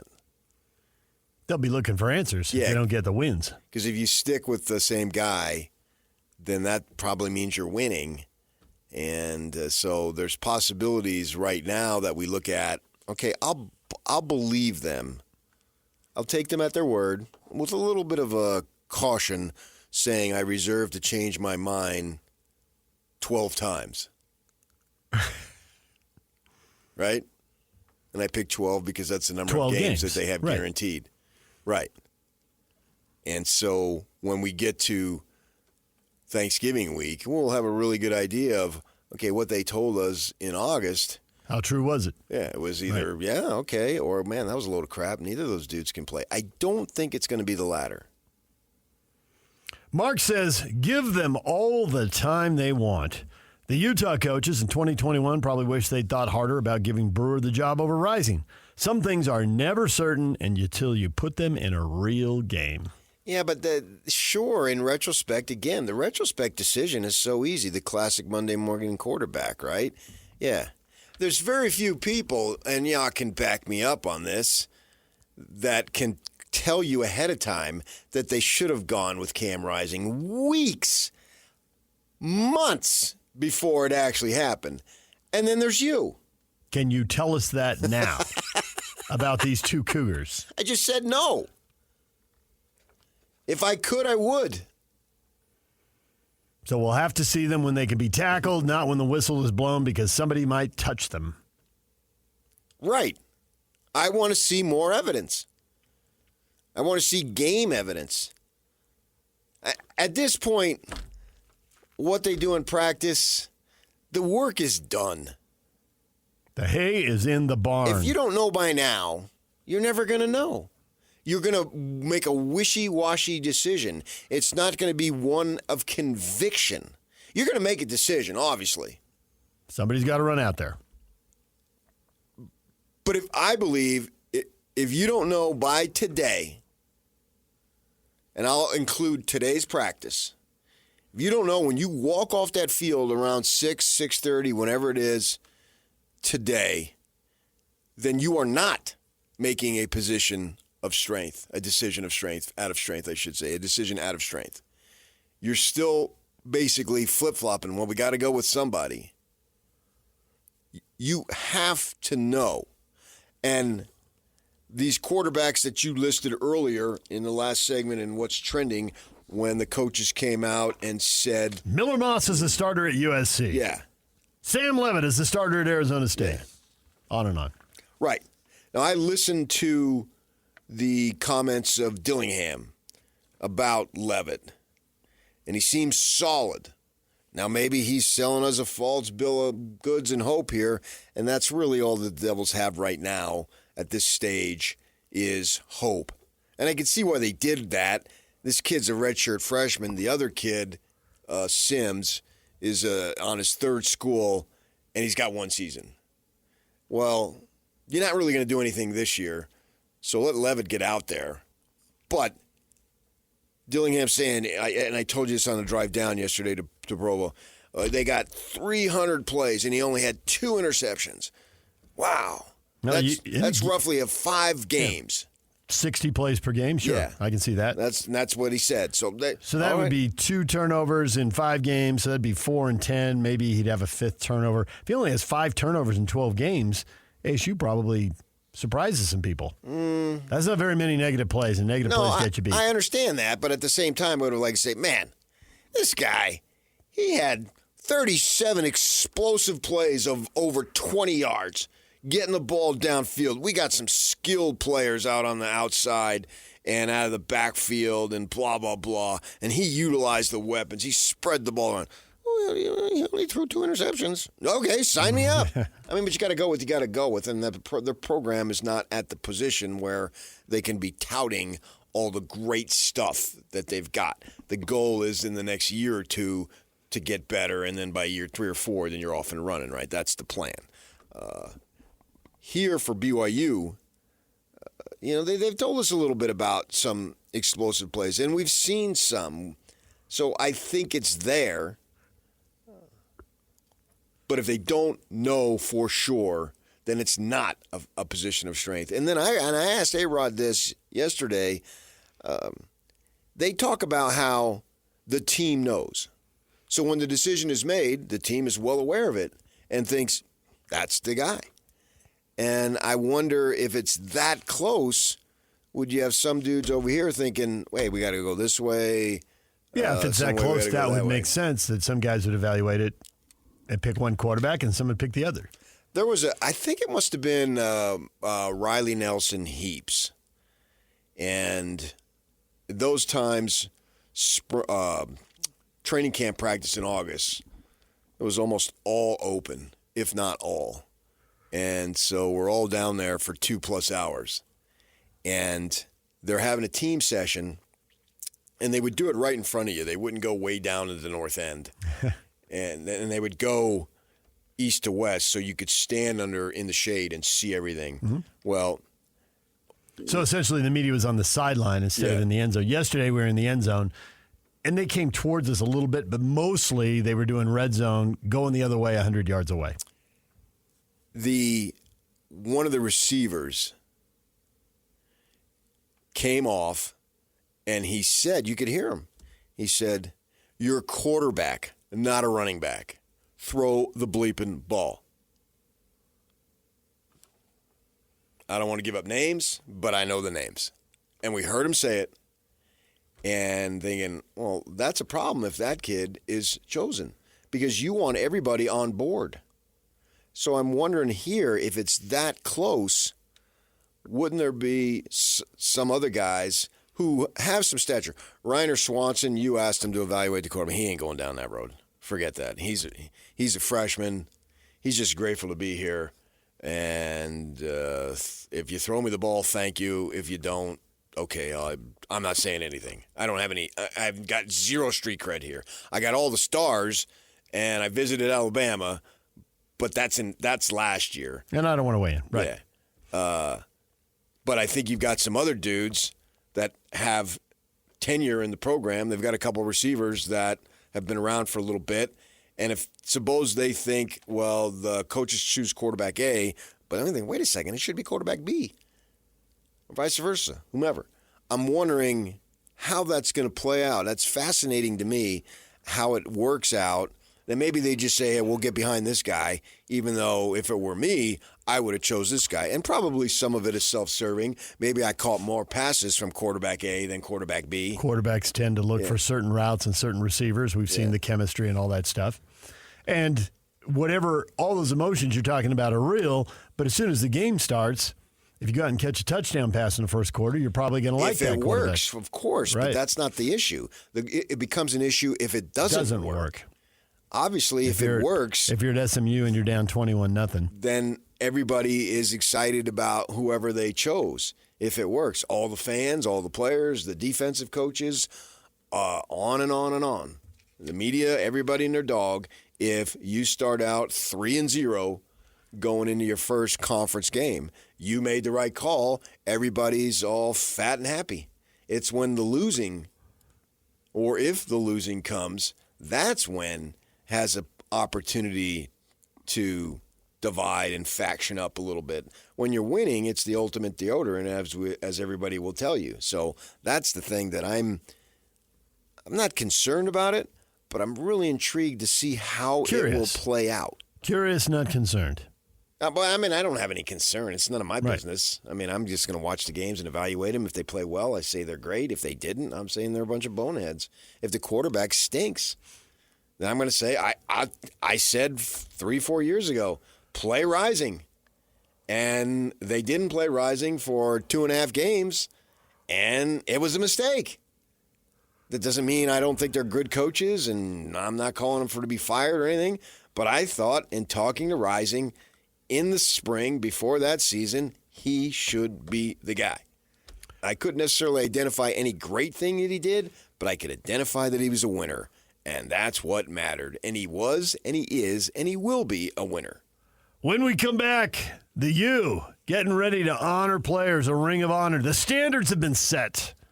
You like them? You would tweak them? Where's it going from here? We'll get to that next. Stay with us. Accessing. This is Hans Olsen and Scotty G. From the Mercury News and the Wilner Hotline, John Wilner. How do you think their style transitions to the Big 12, John? Well, I think it's more about how does the Big 12 adapt to Utah, to be honest. They're just so different than most teams around the country, the way they play, their physicality. So to me, it's more about Big 12 adjusting. And certainly, I've seen on social media, Big 12 fans haven't taken too kindly to Utah kind of coming in like they run the show. But I think there's a lot of parity in the Big 12. But to me, Utah is the team to beat. And I think the Utes can have a real good season and make the playoff as the Big 12 champ. Catch Hans and Scotty weekdays from noon to 3 on 97.5, the KSL Sports Zone.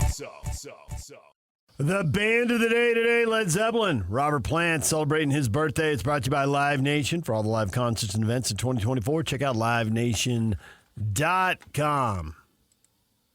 76 years old today, Robert Plant. PK, the University of Utah, is putting up a ring of honor to honor football players and coaches, and they are going to start with Alex Smith. And they've set some standards. You got to meet one of the required criteria, which includes own school records, a consensus All-American, playing 10 or more years in the NFL, and coaching a team to at least 2 conference championships, among others. So there's other stuff too? Apparently. That's pretty steep. They want it to be an exclusive club. You're not a big fan of rooting for people when they go on to the NFL. I can't imagine you're a big fan of the playing 10 or more years in the NFL. I think that's irrelevant to what they're trying to do here. I like the idea. Honor your past as much as possible. I mean, you don't want to get silly with it, but if you have an opportunity, honor them, the teams, the individuals. The fans love that stuff. You bring the kid, well, he's a man, woman, whatever it might be at that time. They come back. And they show him on the scoreboard. Anytime, whenever Alex Smith will show up and he's standing on the sideline in the end zone and they put him on the big screen, the place goes nuts. Right? You saw it. Dave Rose would show up at the Marriott Center occasionally. They'd put him on the screen. He'd get a rousing applause. People love it. Jerry Sloan. Whoever it might be, right? They do. So, and for the hardcore, that's a part of who you are. You know, like this Jazz 50 thing for the folks who grew up here and have been Jazz fans their whole life, I'm sure that would be an awesome thing to watch. That's not me, but for them, yeah. So honor them. But I don't know about the 10-year NFL career. What are they trying to accomplish there? A 10-year NFL career is awesome, obviously. But how does that relate to Utah? If you have a 10-year NFL career, shouldn't you have met something along the lines of their qualifications there? You'd like to think, but I guess that does give them a certain amount of a do-over if someone didn't set a school record or wasn't a consensus All-American. Well, make some kind of record. Most good times in the season. Most. I mean, I guess for offensive linemen can't really set records. So that gets tricky. But if they have a Jordan Gross, do I need him to be, if he only got 9 years, you're out? Wasn't he a first-round draft? Was just one guy came to mind. Yeah. Well, yeah, and he started every game in the NFL he was healthy for. Now, he probably made it anyway, but isn't that good enough? How is this different than the Crimson Club Hall of Fame? Is that going to be a lower standard? And I realize that's for multiple sports. I was going to say across the board. I think that's the thing. But football players can go into the Crimson Club Hall of Fame. This is football specific, I believe. But this is going to be more elite than the football players in the Crimson Club? You'd have to ask the individual. Which honor would they think is more important? They'd probably say, I love them both. This is the greatest thing that ever happened to me. Yeah. I would think all of those folks who are in the Ring of Honor would also be in the other thing. It does say that every inductee into the Ring of Honor also must have been inducted in the Crimson Club Hall of Fame. So they have to have been in before? Yep. Must have been. So, yes, past tense. Must have been inducted in the Crimson Club Hall of Fame, graduated from a 4-year institution, or attended the U for at least 3 years.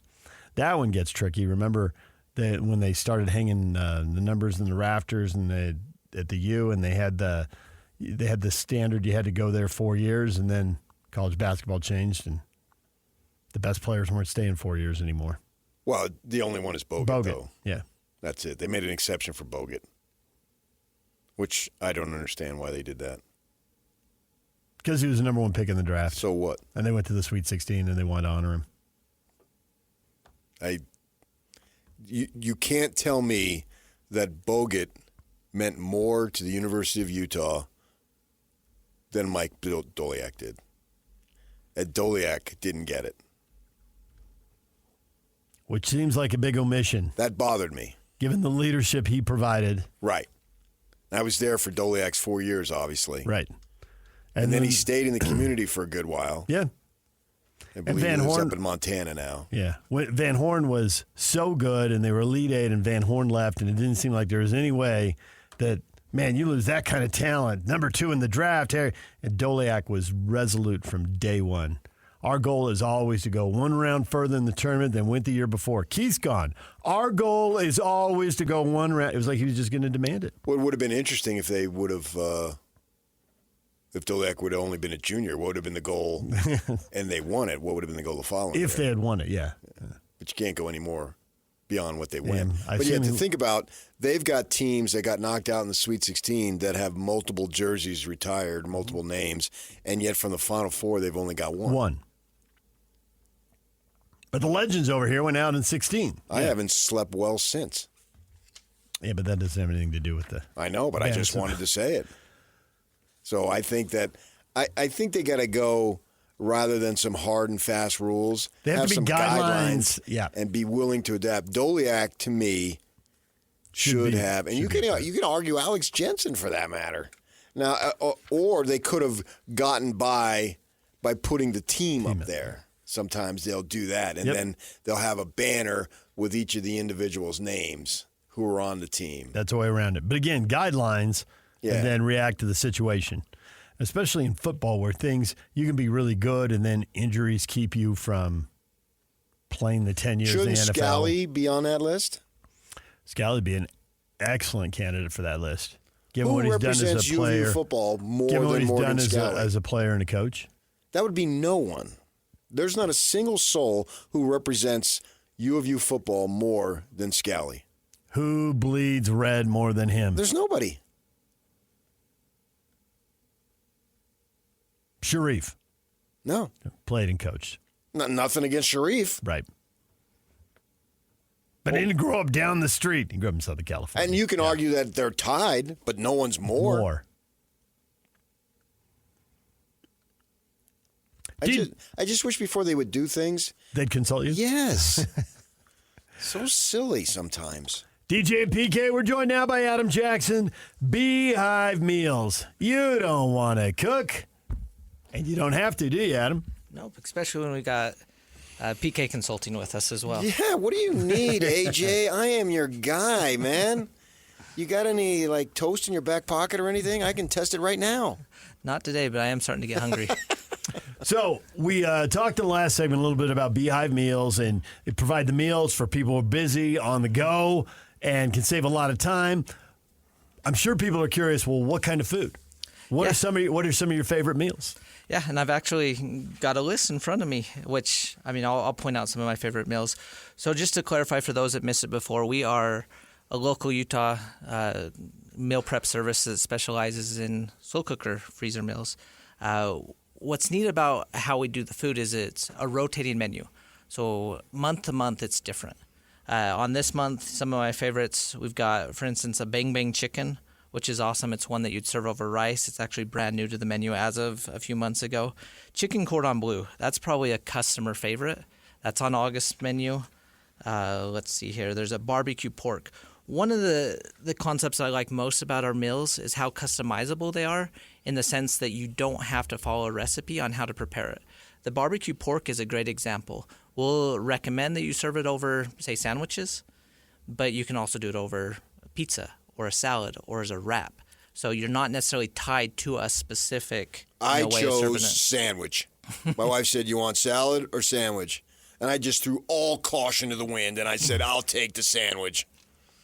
Yeah, and it was great. Yeah, that's kid-friendly. We love how our kids react to each of the meals. We've got a meatball marinara, which is spaghetti and meatballs. I had that. Mm-hmm. Can't go wrong with a meatball, can you? 2 Sundays ago. It was delish.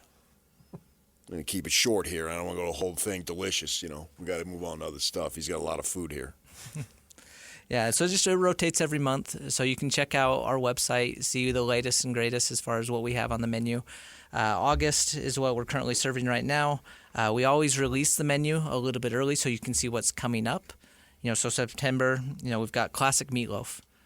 That's probably one of the, one of our sneaky meals that we have, because people think meatloaf, that's not something that I want, but it's good. Especially we've got this little sauce that goes on top of it, and it's, one of our family favorites as well. Some people are going to wonder about the cost with this. So there's 2 things. One, what is the base cost before we get to the discount and the special for today? Mm-hmm. If you break it down by serving, we're on average in between $3 and $4 per serving, which is in line with competing with grocery store prices. Yeah, we're not trying to be a luxury meal prep service, some of the national brands. We really want to be that everyday food service, something that you can rely on continually. So $3 to $4 per serving is very competitive. And for today, if you mention the zone, you get $12.80 off your next order. So that's roughly a free meal for a family of 4 right there. Mm-hmm. Just mention the zone if you order today. And where do people go to order? Beehivemeals.com. Beehivemeals.com. Beehivemeals.com. All right, Adam, thanks a lot. We appreciate it. Thank you. DJ and PK, it's 97.5 The Zone. Coming up, David Nixon, former BYU linebacker, will join us next. Stay with us. Nominate the youth sports volunteer that you know for the Hercules Hero of the Week. Submit your nomination at KSLSports.com/contest and listen every Thursday afternoon to JJ and Alex for the winner. Help us celebrate the efforts of those volunteers making an impact with the Hercules Hero of the Week. And it's sponsored by Hercules Credit Union and Beehive Meals. And Beehive Meals will be in here soon to tell us about their product for sure. Band of the day with Led Zeppelin. I was watching an interview a while back with Dan Rather and Robert Plant, who you said was 76 today. And Rather says, oh, man, in the 60s, you were known as a band for your debauchery and your mischief and your misbehavior, and no one did it to the level and extent that you did. And Robert Plant says, "Oh, thank you. That's kind of you to say that." Thinking, wasn't the answer I thought was coming. Well, I heard some stuff about fill in the name of band here. Yeah. Maybe we were second. So he took it as a compliment for all the debauchery that they had. And yet here he is at 76, still going. DJ and PK, it's 97.5 The Zone. We are joined now by David Nixon. Former BYU linebacker will join us briefly. Well, good morning, David. How are you? From one David to another. The brother-in-law of Taysom Hill. There it is. A man who can crush a golf ball 340 yards. I've seen it with my own eyes. Yes. And landed in the fairway? I couldn't see that far. You couldn't see that far, so you have no idea. Might have caught the edge of the rough. We'll know when we get up there. Had an opportunity to whack the golf ball a little bit with him a while back. One of your better players for BYU when they have a linebacker factory going on and you list the number of great linebackers, he's on that list. And it's interesting that they've had that. I wonder if you can't really say it because it doesn't make any sense. Go ahead, try it. But the Latter-day Saints have produced some good players at certain positions, and they've done it repeatedly. Now, it makes no sense. Mormons don't have some DNA on linebackers. But they've had a number of linebackers, and they happen to be LDS, and they're really good. Elaine Michaelis years ago told me we should always be good in volleyball. Always. Speaking of women's volleyball. We always have a factory of LDS young ladies who are really good at volleyball. Why is that? That doesn't make any sense to me. But yet, and she was there for 50 years. And had a bunch of good teams, and she left, and they still have a bunch of good teams. Right. If you look up and BYU's in the Sweet 16 in volleyball again, it's not a surprise. And they're doing it in cross country. It's kind of funny how that is. All you can say is, okay, so what about the gene pool from the early pioneers? I have no idea. We're both. How about the later pioneers? Over our skis. Well, the later pioneers had to the gene pool, I guess. Well, you went early. You kind of went redundant there. Yeah, okay. DJ PK, we are joined now by David Nixon, former BYU linebacker. David, good morning. Hey, guys. What's going on? Well, we're just sitting here trying to figure out BYU football, and we thought, who's been around BYU football, knows BYU football, and can break the code for us a little bit? The name David Nixon came out. There you go. I'm your guy. Let's do this thing. Well, let's just start with a quarterback because everybody always starts with a quarterback. They were starting with a quarterback at BYU long before you showed up. It happened while you were there, and it's still happening now that you've moved on. So when you hear all the talk from the coaches about the quarterback, can you break the code, what they say and what they really mean? I think what they mean is that the team will ultimately decide. I like Aaron Roderick's piece last week where he said, I'm not going to be really the one that makes the decision. It's going to be the team. And I've been in those situations. I mean, the guys will naturally gravitate towards the starting quarterback. They know who the guy is that's out there, avoiding mistakes, leading the team, leading the charge, being the captain. Defensively, as a linebacker, I would know which guys are trying to force the ball into tight windows that shouldn't be forced. I watch our guys pick them off and say, man, that guy's not ready to play. Because ultimately, the defense, you got to rally around your quarterback, right? In the game of football, quarterbacks basically run the entire team. You live and die by your quarterback. And so, the players themselves, they'll kind of be the ones that decide. Obviously, the coaches are watching the film, but the players at this point, I guarantee you know who that guy should be. And of course, Kalani's known for kind of keeping things tight to his vest. So we probably won't get it announced for a little while more. But I think at this point in camp, the players know who they want to be that senior captain, kind of lead them out in game one here in a couple weeks. Yeah, that's what I was going to ask you, David, because you've been in these situations many, many times at all levels, literally all levels of football. And after the spring ball, and I know Bohannon wasn't completely healthy, but you had summer workouts. You have 3+ weeks of training camp here now. And so you just answered the question that they've got to know at this point, and whether they want to release it, it's up to them. They chose not to release it after practice on Monday, and now they don't have any immediate availability scheduled this rest of the week. We'll see what they do, and then they'll say on Monday when Kalani talks as getting the game week preparation, maybe they'll announce at that point. But I'm going to take them at their word in terms of I believe that they know, but also I believe that it's been a really, really close call. So I'll take them at their word that it's been a hard decision in terms of dealing from a position of strength, meaning both guys have had their moments and both have looked good and both could do the job. So I'll buy that. I'm wondering, with it being so close, does that maybe cause not necessarily a division, but there might be some guys who think, well, why didn't we go with player A? Why are we going with player B? You think it's still, in this situation, when it's this close, that it would still be apparent, widespread throughout the team, who it should be? I don't think so. I honestly do think that, well, first of all, you go back and look at the last, decade, it feels like. Every single year has had to have a backup quarterback ready to play. Right. And so I think all the players recognize that, and they've been through it already, including last year with Keaton Slovis and then with Jake coming in later in the season. So they know that, hey, listen, even with this being such a tight battle, there's a good chance we're going to have to rely on the second string at some point. So these reps he's getting right now, whichever guy it is, are crucial reps for him to continue to develop as well. And so I think everyone, once again, knows who the guy is. It starts to become more and more apparent. They're taking more than one reps, and it starts to divide itself. But, I'm sure that this team's ready to rally around either guy. I mean, you've heard the reports of Jake not throwing a pick in spring ball, and, it kind of was going back and forth, kind of teeter-tot this fall ball where, Gary would take the lead, and all of a sudden Jake would have a great day. It's kind of gone back and forth, which, by the way, that's what you want. You want competition, right? I mean, you want those guys to have to push each other, not just be able to go out there and know it's my job and I'm just going to come out here today and just kind of take a day off. You love the fact that every day they've got to be on edge, those quarterbacks, and stay mentally sharp.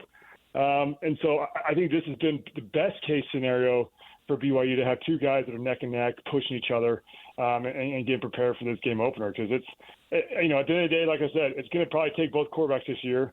And I think there's probably going to be packages. If it is Gary, there's going to be packages for Jake to come into the game and run some wildcat type plays where he gets out and get him out of the pocket, get him running, because he's obviously very capable with his legs. So you're going to have both quarterbacks in these reps right now where you're splitting up the reps and having them both kind of run with the ones and get accustomed to throwing to those number one receivers. Those are huge. As a guy who played a position where you had to hit in practice, it wasn't a game, but it was pretty close. Do you always trust the quarterback competitions when there's a whistle anytime someone gets close enough to touch him? And do you really find out who, as he's getting hit, is going to throw the ball up for grabs and who can still make a play as he's getting hit and who's going to fumble when he gets hit and who's going to hold on? I mean, how much do you trust what you see in practice with a quarterback because his rules are so different? Listen, I still think we should be able to hit quarterbacks every play. Let's be honest. I mean, they should never be off limits. No, you want to protect those guys because obviously, like I said earlier, that you live and die by your quarterback. But it's a great question. I mean, you look at last year when Jake was in there. He was young. He made some young mistakes. Tried to force the ball in an area that definitely shouldn't be forced, and it costs BYU a few games. And so people make different decisions whenever, like you said, you got a big D tackle, 300-pounder bearing down on you.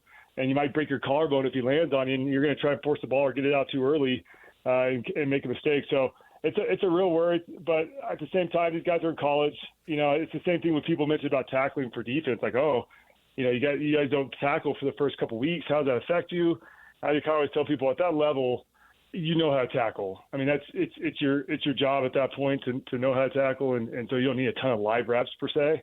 But quarterback's a little bit different. I mean, it's like I said, it's decision making in that split second of when you're about to get hit and when you're not about to, and keeping them away from defenders and not letting them get hit. Sometimes maybe it's a detriment, but all in all, those guys are smart enough. They know how to handle it. Especially a guy like Gary that's been around for a long time, right? I mean, he's seen a lot of defenses. He's been under a lot of pressure, so him and his experience is something you can kind of rely on.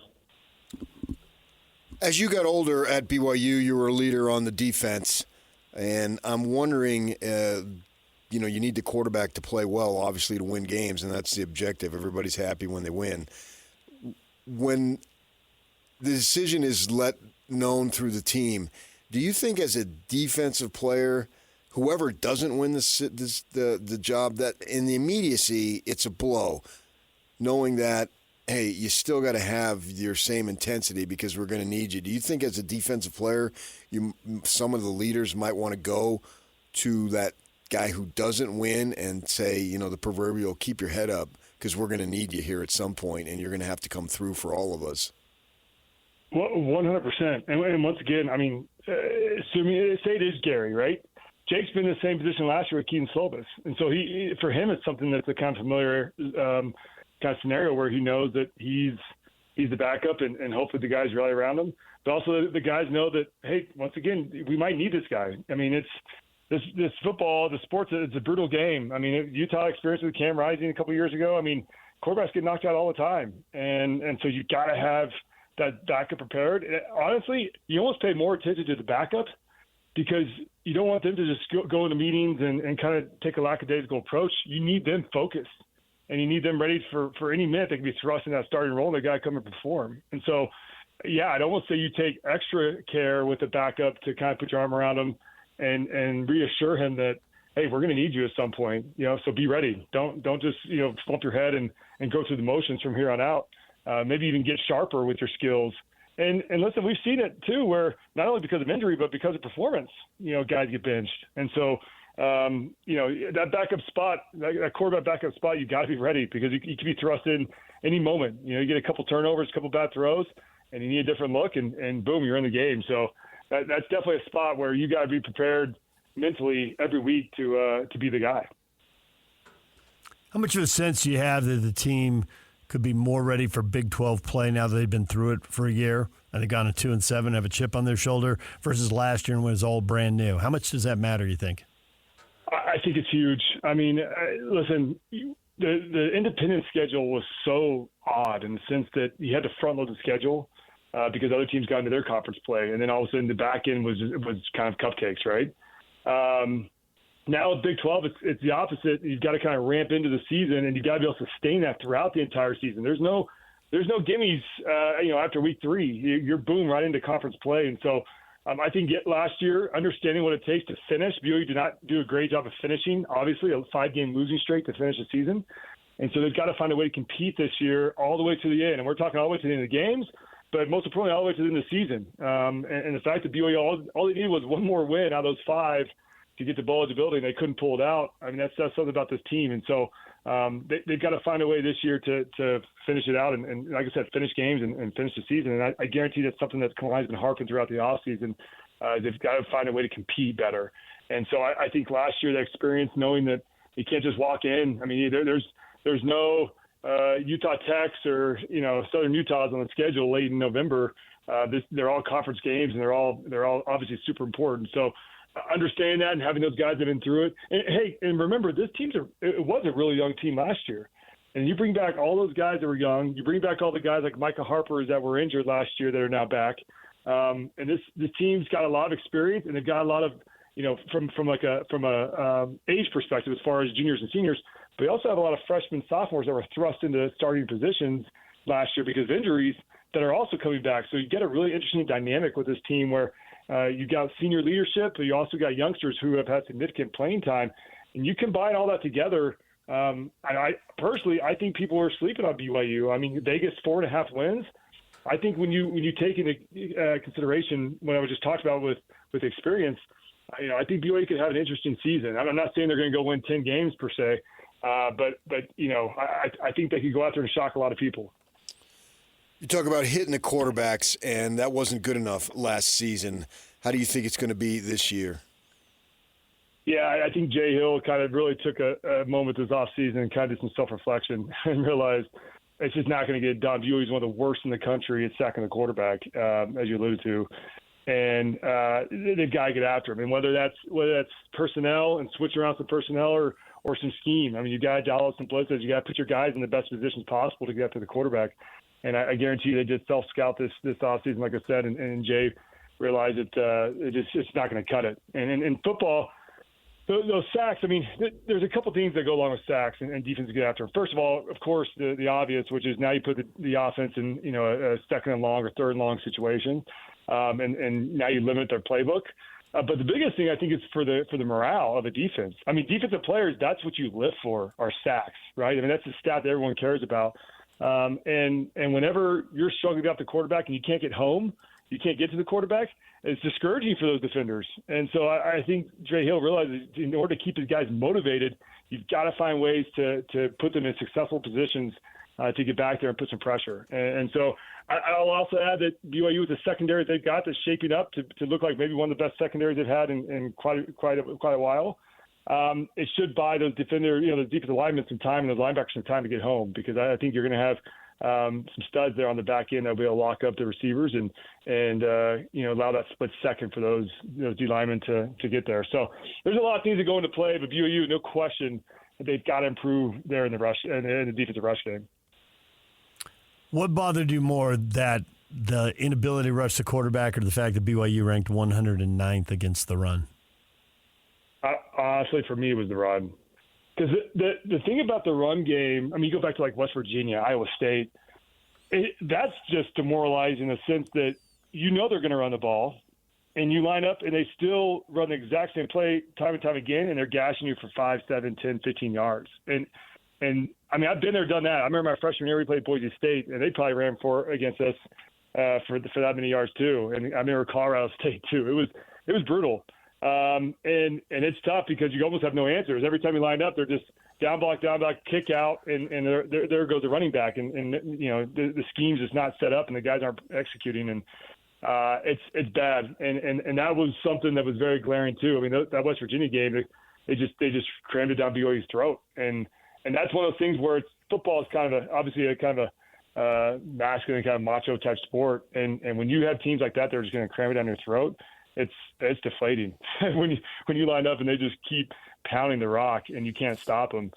So for me, for sure, the run game, BYU's inability to stop the run last year was very glaring. And once again, that goes to very young linebackers, young D line. I mean, Batty, John Nelson, all those guys were hurt and injured.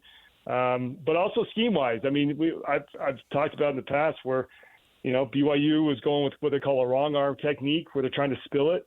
And I just didn't think BYU had the horses to do that. Later in the season, they switched it to more of a force technique, and it started to get a little better.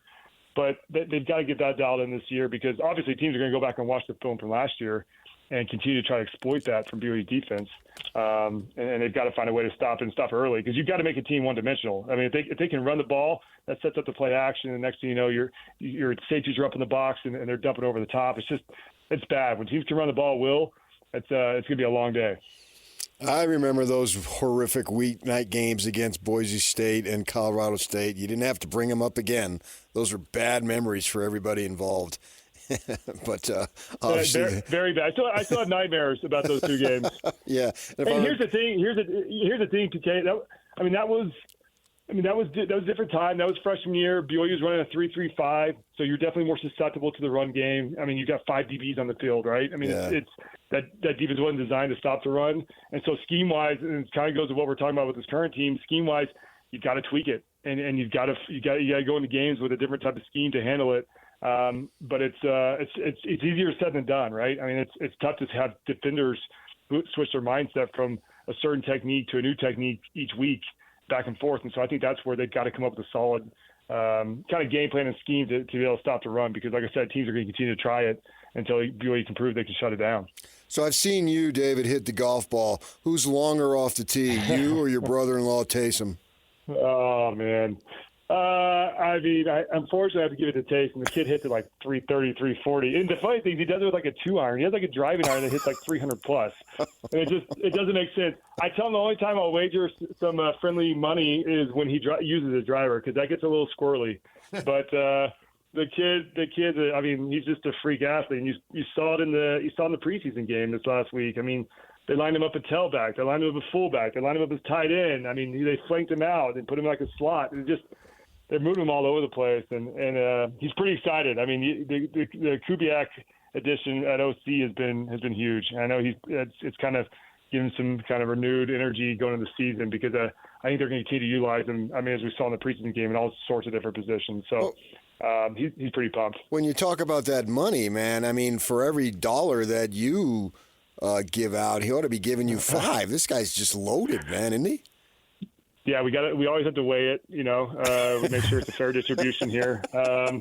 He's doing well. I mean, for sure, obviously he's had a great career so far. And the thing that has been great, stayed healthy, And I think that's been the biggest thing is, you're going to get bumps and bruises and man, he gets beat up, especially that position he's in. But fortunately, he's been able to finish the seasons and go out there and perform. And so staying healthy is the main thing at this point in his career. But, it's almost like he's getting better and better. I mean, he's strong as an ox, and it was fun. I mean, you guys probably have talked about it in the show, but it was fun watching him there with Jamal, kind of lead blocking for Jamal a couple times in that game. That's for sure. He went through the hole and stood a linebacker up, and I mean the linebacker was just he went right down to 0 miles per hour. He wasn't going anywhere, and Jamal flashed by for 20 yards or whatever. I did text him after the game. I said, "There's no way in chance you would have blocked me like that." By the way, and I let him know. I let him know that I would have eaten his lunch. But it's pretty impressive. And frankly, I think that's why the OC Kubiak just sits there and says, "Man, I can put this guy in all sorts of different positions. He can be a quarterback. He can throw the ball if I need him to, and I can lead him up in the hole and seal the linebacker. And he does his job. And so, there were a couple of plays I gave him a hard time about. He was cutting the defensive end and kind of chopping him a little bit. But that's what he's got to do. That's what they're calling him to do is take on DNs, take on backers, line up, throw the ball maybe, run the ball. I mean, we were talking about during fall camp. I mean, he's got to memorize like 4 different type of playbooks. I mean, there's a lot that goes into that and learning all the different positions and where to line up in every single call. And so it's a lot on his plate, but he's having a blast. David, we appreciate a few minutes. Thanks for joining us. It won't be long. Games are here soon. Oh, man, it can't come soon enough. Always fun, guys. Appreciate it. David Nixon, former Cougar great, join us right here on 97.5 The Zone. Coming up next, Troy Renck, Denver Post sports columnist. Multiple stories with him, PK. CU football, how good will Deion have the Buffs in year 2 of Coach Prime's reign? And then how many Utes and Cougars are going to be on that Bronco roster? They got a lot of guys who played college football here in the Beehive State. Right now, we are joined by Adam Jackson from Beehive Meals. And Adam, we've talked about your ability to prepare meals at a reasonable price for families on the go. And also, you've got to deal with Utah, BYU, and Utah State athletics. You're working with athletic departments there. But you're also working on something that you're pretty excited about with that'll work for college students. Yeah. And we've gone over the economics that we're a cheap or at least an easy option when it comes to the economics. We're looking at about $3 to $4 per serving. I mean, let me ask you guys, when you guys were college students, were you rolling in the money back then? Like, what were you guys doing? I'm not rolling in the money now. I actually, when we were talking about this off the air, I thought of a specific story. Before I was in college, I was in high school, and in those days, it wasn't online, right? Everything's in this catalog. It's literally a big book. And I'm like, wow, there's dorms on campus, off campus, apartments. And my mom immediately, you're not living in an apartment and shopping for your own. You won't shop for your own food. You won't eat the right meals. You'll get sick, and then you'll flunk out. I mean, I'm sitting on the couch. She already flunked me out of school. And that's what happened. No, she said you're going to live in the dorm and you're going to go to the dining commons and eat. And, so that was what happened right there. So when you mentioned that, there are lots of parents thinking, man, my kid's in an apartment for the first time. What are they eating? Yeah, most people in the community know us as a family-friendly option where, we're chasing busy parents. Busy moms are our biggest demographic when it comes to who purchases our meals. But if you really understand, our meals to the core, it's a very easy, very convenient option. We make cooking easy. So, my wife is the one that founded the company. She is the cook in our home, but our meals are easy enough that I can handle them, as the husband. They're easy. I can handle them, so they're easy because I've seen them and I could do it. Mm-hmm. And so you think life skills. When you're on your own for the very first time, you may not know how to cook for the very first time, right? At least I didn't when I, was going through college. I probably ate out way too much, which from an economic standpoint probably wasn't the best on my Not that time wallet. of life. And so we make it an easy option, and then we're going to save the college student money, especially if they take it from the standpoint that they view their roommates as family, which can be hard sometimes, I guess. Yeah. But if you share some of the meals, because we do have the bigger portions you go, the cheaper it gets. So we have 3 different sizes, from a small, which is 3 to 4 servings, a regular, which is 5 to 6, and the bigger portion. The bigger portion actually is the most efficient when it comes to price per serving. Yeah. And so if you spread that out between your roommates, it can be super economical for you. If people want to get a hold of you, what should they do? We are an e-commerce company, so beehivemeals.com. We make it straightforward. Just purchase online, and then we will deliver. We'll do all the prep, and then bring it straight to your house. Beehivemeals.com. And for today, if you mention the Zone, you get $12.80 off your next order. That's about a free meal for a family of 4. That's about half a week for a college student right there. Mention the Zone, and get $12.80 off your next order at beehivemeals.com. Thanks a lot. Okay, thank you. This is Jake Scott and Ben Anderson. There's a different feeling on campus at BYU right now with the football team. I sense a difficulty turning a corner, at least this year, because you're not talking about a young quarterback at this point. I don't see what you do this year that launches into future seasons of BYU being on this significant upward trajectory, especially when so often our conversation has been like, can you win 6 games? 6 games at BYU absolutely has to be the standard. It's a great football program historically. 6 wins cannot be the bar. Yeah, they're not below 6 wins all that often in their history. I hope it's not just this weird dead season. It just feels like a little bit of a dead season that we're going to bookend on both sides and say it has nothing to do with the future and nothing to do with the past. Hear Jake Scott and Ben Anderson every day from 10 to noon on 97.5 The KSL Sports Zone. DJ and PK, it's 97.5 The Zone. We're joined by Troy Renck, Denver Post sports columnist. Troy, good morning. Morning, guys. Thanks for having me on. Well, thanks for coming on. There are so many storylines tying Utah and Colorado together right now. We'll start with the Big 12, and then we'll get to the Broncos. It's year 2. Ute Cougar fans are curious, how good is Colorado? Coach Prime, he wins press conferences. How many games can he win, you think? Yeah, he lost his last couple press conferences. Yeah, They will be improved. I mean, they won 4 games last year, start out 3-0, and then lose 8 of their final 9 in a couple of embarrassing fashion, including at Washington State. The issue, their skill position players, they can match up with anybody in the league, really, with Shedeur Sanders, Travis Hunter, Jimmy Horn. I mean, they've got, and that Dallin Hayden, the kid they got from Ohio State at running back, they've got pieces in the backfield and wide that you love. And obviously Shedeur Sanders and Hunter are Heisman Trophy candidates, at least early in the season. The team's going to have to win way more than they did for that to come to fruition. But the reality is the questions start up front at the line of scrimmage on both sides of the ball. They've reshaped their offensive line. They get one of the top tackles in the country from high school in Jordan Seaton. But the problem with offensive lines is it usually takes a little bit to coalesce, and the chemistry is a necessary component at that position. And I'm not sure they're there yet. They're definitely improved. The talent level improved, but can they be better? Shedeur Sanders got sacked, 52 times last year?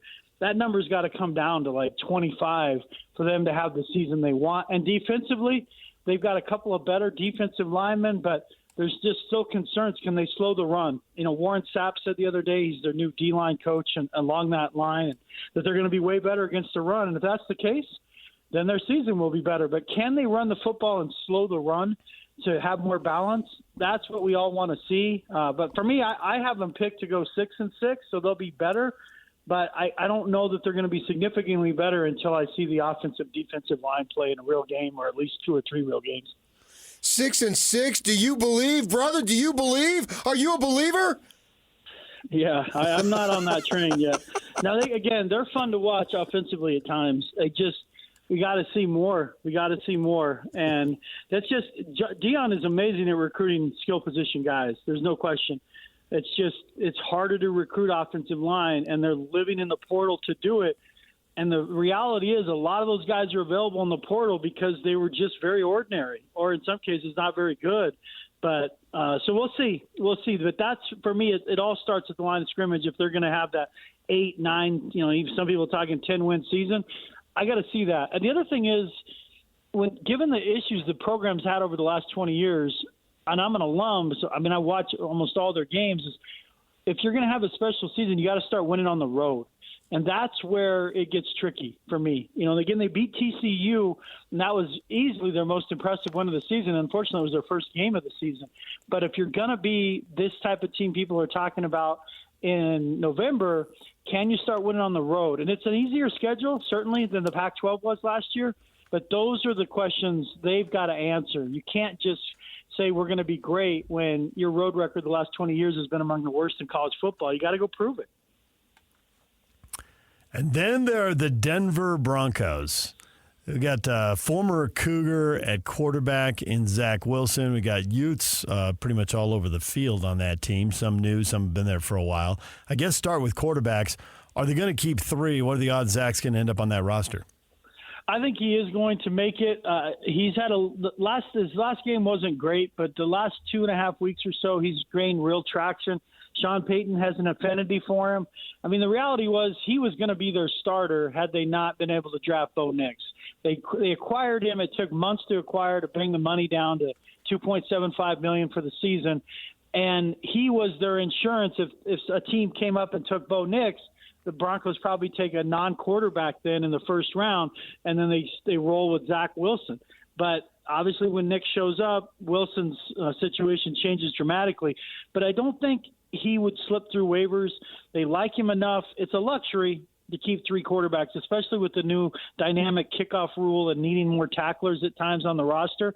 But I think he makes it. Now, I think they start with 3 on the 53. I don't know that they necessarily finish there.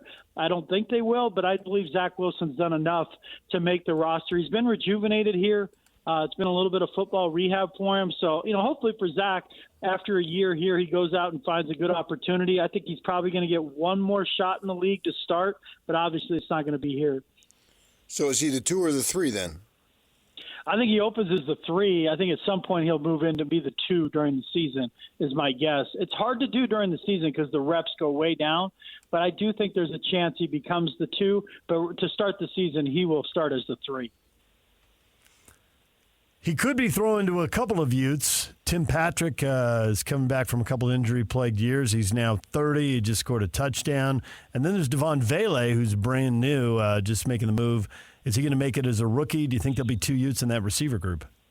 Yeah, Tim Patrick's a great story. He missed the last 2 years with a torn ACL and then a torn Achilles, both basically on the first day of camp. So he had caught a touchdown in like 1,000 days. And as you guys know from his time in Utah, this guy's an absolute gamer, a grinder. He sets the heartbeat and the kind of the attitude of the receiver room. Players love him. They want him to make it. They want him to succeed. As Sean Payton said, with him coming back from these injuries, you don't have to see it every day, but you got to see it. They weren't seeing it enough early in camp, and it put him on the bubble. I believe he made the team with this past preseason game, especially because they're able to line him up in the slot, which he really hasn't done, but he's able to use his size advantage. So I see Tim on the team making it. And Vele has been the surprise of camp as a 7th rounder. Now, obviously, he's an older guy, but his maturity shows up, and you guys would know this from watching their games in Utah. His maturity shows up in his route running, his coachability, his attention to detail. He plays like a veteran, and I can't see a scenario where he doesn't make it. Now, things always get tricky at the end with 53. If there's an injury and they have to keep an extra guy, and I'm pretty sure Vele would be able to get through to the practice squad. But for me, he's been their 3rd best receiver at times throughout camp. He got banged up a little bit last week, so that slowed him. But I believe he makes it as well. And Troy Franklin, the kid from from Oregon, he has not had a good camp, but I don't believe they will move on from him as a 4th-round pick. But Vele and Patrick make it, and Cody Barton, as we sit here today, is going to be the starting inside linebacker. So, and Garrett Bowles, another Ute, will be at left tackle. So a big presence of Utah. I talked to Kyle Whittingham about that at the Big 12 days. He's a huge Broncos fan because they had 7 guys in camp from Utah. And I didn't realize Whittingham played for the Denver Gold back in the day, so he's got a little bit of an affinity for the Denver area alone. So a lot of reason to watch Broncos if you're from Utah. Yeah, we had, as far as the NIL deal, we had Devon Vele on each week last season. And, boy, he really brought it. He brought it strong, and he was available. He didn't duck us. They didn't have the season that they wanted.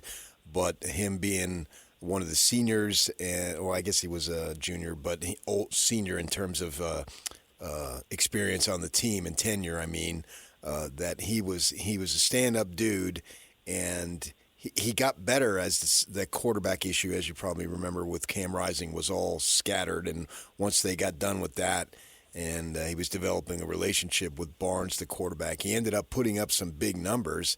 So I think that you can make an argument with him, and maybe you've seen this, that even though he's older a little bit, he came to Utah as a walk-on, that he's sort of just scratching the surface of what he can become. Yeah, and that's what they're hoping. The problem with the NFL, and it was less an issue with Bulls because he's a first-rounder, but when you come in at this age, like Lamar Jackson's only like 1 year older than Bailey, and he's entering like his 8th season. It's a weird dynamic when you enter in that 26, 27 range. That's where guys are kind of in their prime of their career, so the clock is ticking on him. And when I talk to Devon, he's on one of my most recent podcasts. He admits it. My age. It's one of the reasons he got drafted later at 7th, despite his athletic skills, is that, hey, you got to come in and be ready now. And that's hard for young receivers because the scheme is so much different. But to your point about his accountability and being available and understanding the responsibility, when I talked to him, he said the best thing he ever did was go on his mission to Samoa after high school. He had no offers out of school. And he was just he felt like the best thing for him was to go there because most skill position guys don't go on missions for that reason. It hurts your draft stock. And he did. And then he comes back to Utah and still has to walk on. But he told me the way I knew I'd be able to move up the depth chart is do everything better in terms of the details, not tell coaches, well, this is how I do it and this is what I do. And he caught on that way. And you guys saw that. And he did tell me, and I watched Utah football because of the Pac-12. He's like, yeah, it wasn't a great year in terms of the quarterback position, but he said as a leader in the room, I had to work with these young guys to make them better. And while his stats suffered the first part of the season, he's like, by the end of, as you talked about, by the end of the year, he felt like they were starting to really gain rhythm together. And he took satisfaction in that as a leader, that he was part of that, hey, I could have just thrown my hands up in the air. Man, this is a terrible way for me to enter the draft. And instead, he made it about the team. And all of those characteristics have been on display at camp. It's why I think he's a lock to make it. Are the Broncos going to have a winning record? Is that too much to ask for them? If you get to a winning record these days, that puts you right at the edge of the playoffs. Yeah, I don't see that. I do see. Most sports books have them at 5.5. I see the over. I pick them to be 6-11. I think there's a real path to 7-10. After that, I don't know.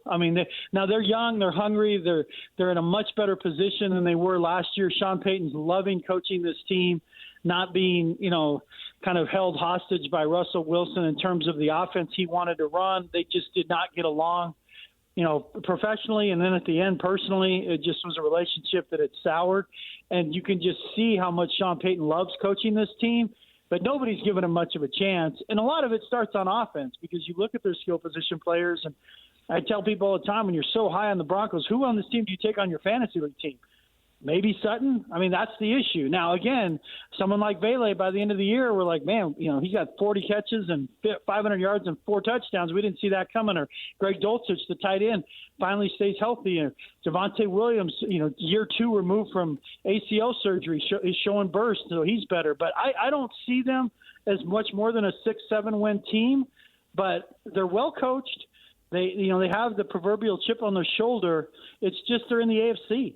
You got to play the Chiefs twice. You got to play the Chargers now twice. They're not a pushover. They've lost 8 straight to the Raiders.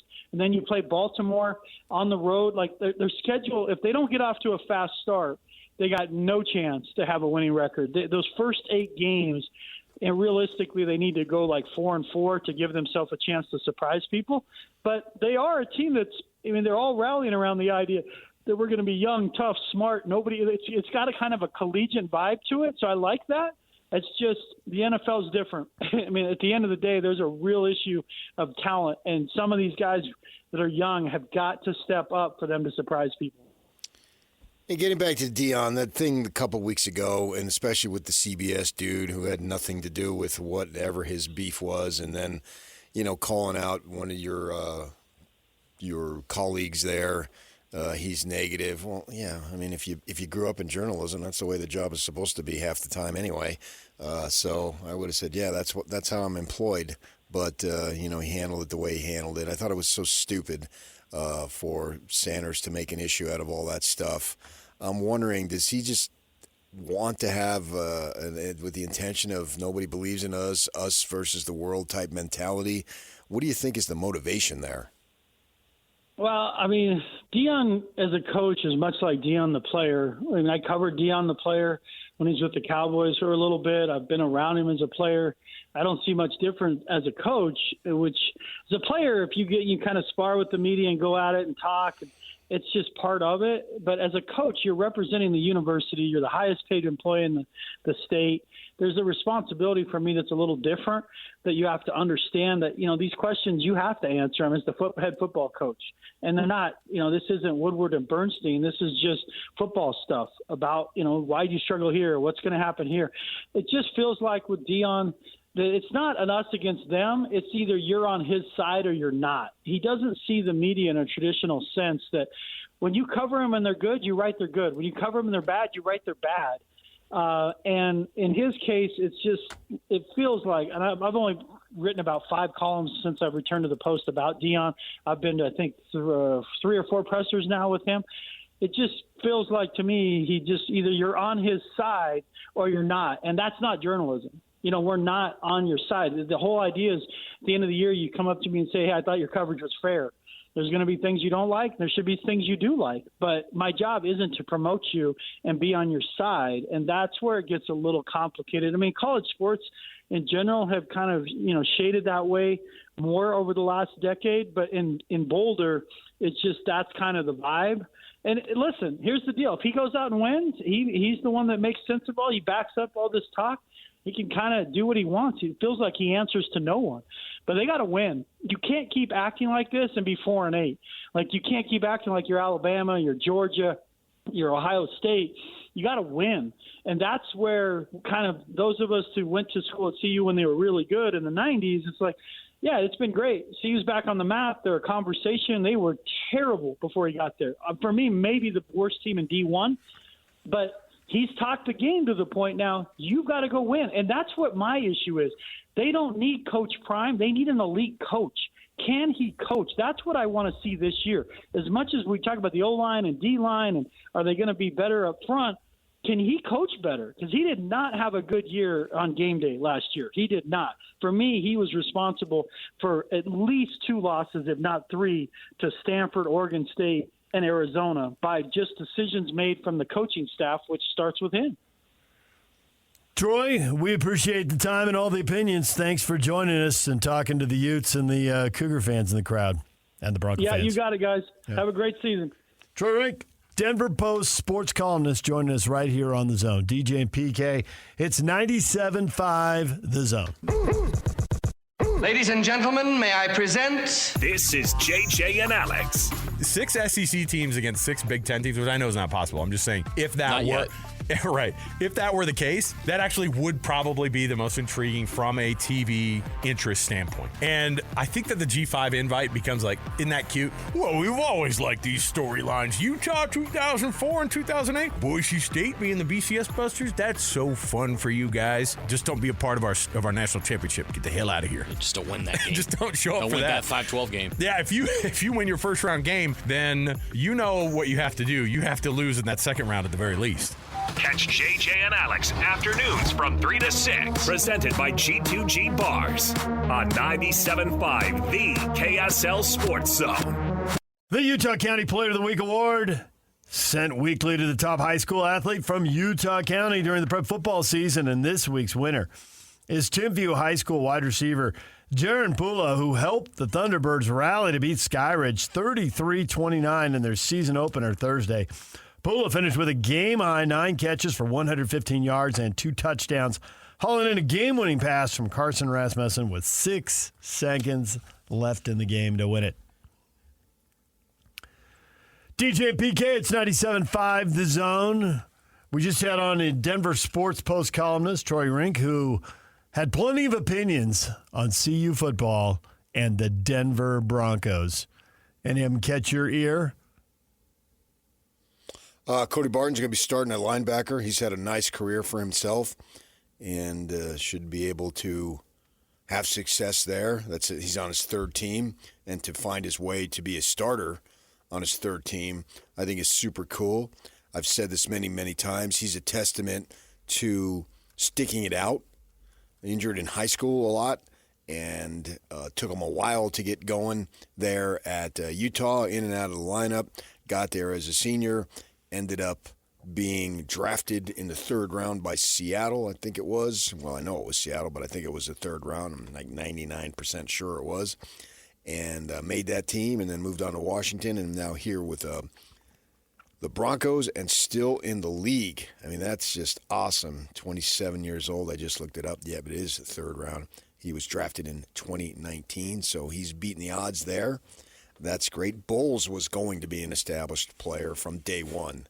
I mean, when the Utes got him, they knew he was plugged right in. He was a JC kid and went about his business. Yeah. His path was clear. Yeah. And he has traveled the path as expected. Right. Yeah. So that's a story that was an All-American and all that, and has fulfilled it. And the Devon Vele story is just a great, great story, man. Walk on, no offers, go on a mission to do his thing. And you could see, as we talked to him, that he was a mature kid, a leader. And I think teams like that type of stuff. And Zach Wilson, man, he's just been battered, bruised, but he's still standing. You know, a long way to go, but he's still standing. And then the Deion thing there, I don't know that I see anything there beyond the circus atmosphere. I don't root against the guy. I don't necessarily root for him, but I certainly don't root against him. And you wonder, it was such a splash, but this job is about grinding. It's not about a splash. Has there ever been a celebrity coach who just made it? And they can become celebrities as they win. But has there been a coach who was a celebrity before being a coach? He was a celebrity probably of the highest order. And does that lead to being a good coach? You have any examples? They become celebrities in various sports.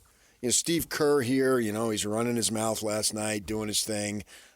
He's a celebrity now. Well, he really wasn't a celebrity to the level he was or is before he got to be a coach. And now people want to hear what he has to say. So he's elevated his celebrity status. Thank you, Steph and Clay and all those guys that helped him get there. But can you think of anybody who was a celebrity and then became a coach? Urban Meyer was a celebrity and then went to Jacksonville, and it was a big old bomb. Stunk. I think that the celebrity coach hasn't worked for a long time in football. In basketball, maybe there's a few more examples. We could go over some of them, I guess, in the next segment. We're running out of time here. In football, when I was a kid, Bart Starr got the Packers job. Now, I'm not old enough to remember Bart Starr as a player, but they won 5 NFL championships with him. He was a celebrity coach, and they gave him like a decade because they did not want to fire Bart Starr. And when they finally fired him, I read an interview with him years later where he said, I really didn't know what I was doing when I started. By the end, I thought I was starting to get the hang of it, but it was just too long and it was too late then. And I think the game's kind of gone away from that because it just doesn't work. And I think there were plenty of doubters when Deion got his first job. Now, that was at a lower level, and he won. And so he gets the second job and he starts 3-0. But I think to Troy's point, 4-8, that's not going to last very long. People are going to get tired of that. People want to win. And the line of scrimmage, are you a grinder, and can you find those guys, identify and develop? We've talked about that forever. The Utes haven't been able to do it, so they've been able to change their position in the college football world. If CU wants to get back to who they are, they got to be way better at the line of scrimmage. And that's easier said than done. And Deion recruits skill players who are flashy, but If you keep losing the line of scrimmage, it's hard to win games. Impossible. DJ, PK, and Beehive Meals. Adam Jackson is in studio today. Adam, you got a lot going on. You got offers for people. You got discounts. You're working with college teams. You're working with parents and college students. You got a new thing going there. And you got the core business, which started actually before the pandemic, you were telling us, which is people are busy, don't have time to cook, trying to eat earlier, trying to do two things at once, and that's where Beehive Meals comes in. Yeah, that's our specialty, is trying to make, family dinner easier for people. You talk about stories and lots of things going on. What we need to do is get my wife in here because she's the founder of the company. She has an amazing story when it comes to starting the business. We like to say that we were our first customers. We are, we've got 4 kids. We actually had our 4th child 8 weeks ago. So not only are we building a business, but we're also building a family at the same time.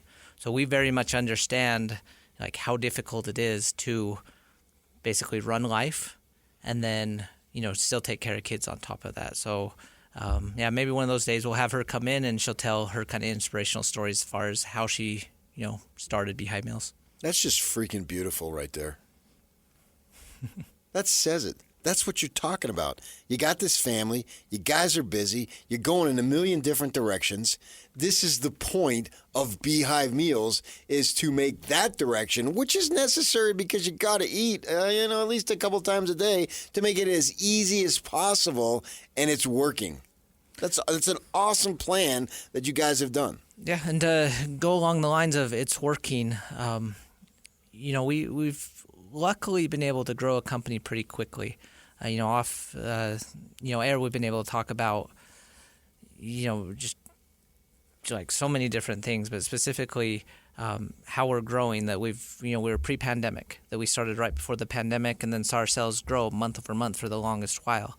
We've been in the community for a long time, but we've been recognized as one of Utah's fastest growing companies. We were actually recognized just last week on the Inc. 5000 as one of the nation's fastest growing companies, number 399. That's something that we're really excited to announce. But here in Utah, we've been on really all the awards as far as, Fast 50 with Utah Business, or Utah 100, which is another, fastest growing company here in Utah. We've won Best of State 8 different times, but 3 of those back to back to back are in meal delivery. So we do have a good thing going. Not only, are we our first customers, but we've got the numbers and the credibility to show that, we've built a successful business and we can feed a lot of people at a very, high quality rate. Right, and I am a customer. I can testify. And as you grow over time, it seems like the key is you got to retain customers while you're adding the customers if you're going to grow the way you're talking about, and that means rotating through the meals. So every month, new meals, new flavors, new stuff. Yep, rotating menu. We want to keep it fresh. And obviously there's favorites that we want to rotate more frequently, but we're always adding to the menu. We're always, trying to keep, a pulse on the customer, understand what they like, what they don't like. Some of our favorites this month, if I were to pull it up real quick, we've got the chicken cordon bleu, chicken tortilla soup. Maybe one thing I'll notice, so we're slow cooker meals, right? But there's something about slow cookers in fall, football weather. I was driving in this morning and it started to feel like football, right? It was low 70 degrees. But for us, that means soup season. We have an amazing soup menu that's, just released. It'll start selling in September. But your favorites when it comes to, chicken noodle soup, or this month there's chicken tortilla soup. There's a tomato basil. There's so many good things when it comes to the soup menu. BeehiveMeals.com. You can place your order there at BeehiveMeals.com. And today, if you mention the zone, you get $12.80 off your next order, and that's roughly a free meal for a family of 4. So mention the zone and get $12.80 off at BeehiveMeals.com. DJ and PK, it's 97.5 The Zone. Question of the morning. Still no news on BYU's starting quarterback. The coaches think it's from a position of strength. What do you think? Travis, if you can't decide, then most likely you don't have a number 1 quarterback. He's not buying it. He ain't buying it, no. He's not buying it. Oh, no. He ain't putting no money down on it. That's the thing, I mean, come on. Nate says 2 quarterbacks means no quarterback, and having said that, I think they know who their starting quarterback is, and it's Bohannon. Bohannon? You want Gary to stay in the news so you can say Bohannon. That's his name. Yeah, but you want to treat the first syllable as if it's the first name. We all do that. For whatever reason, you ever meet find that somebody funny. who his last name Griffin? What do they call him? Griff. Right. So what's the difference? Griff generally isn't a first name. You call Bowler Jack Bowler. Bowler. Yeah. Well, that basically comes down to we're lazy and we shorten everything as much as possible. I call him Jack. Initials, syllables, Right, whatever you do. So I'm calling him Bohannon. People, you like the... Not Jibo. Bohannon. No, somebody named Blake. Hey, B. Like, we're only going to have 26 names now. We're just going with first letter. Whatever the first letter is, that's it. B. So why do you make such a big deal about it? He's Bohannon. Yeah. Because it cracks you up, and you cracking yourself up cracks me up. Just don't smoke crack. Good career advice. Thanks, PK. I look out for you. Life advice. There it is. They insist they've got multiple quarters. They got 4 guys who've started D1 football games. 3 of them last year. Great. And then the other one the year before. Or was the year before that? I think it was the year before that. I think Bohannon missed last season, right? So that's a lot of experience. And that matters. Brian's all about it.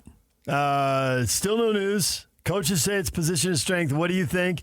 And he gives us Snoop Dogg. Yes, sir. And Snoop raising the glasses, the twinkle in the eye, the little grin. Like, yeah, this is great.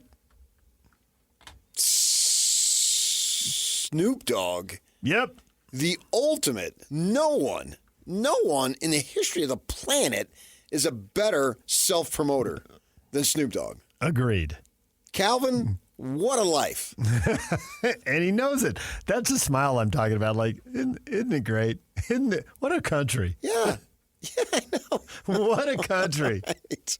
And he knows it. He gives you the wink. He's like, yeah, it's going great. And this when is you incredible. say what a country, you're talking about France, where he made hundreds of thousands of dollars.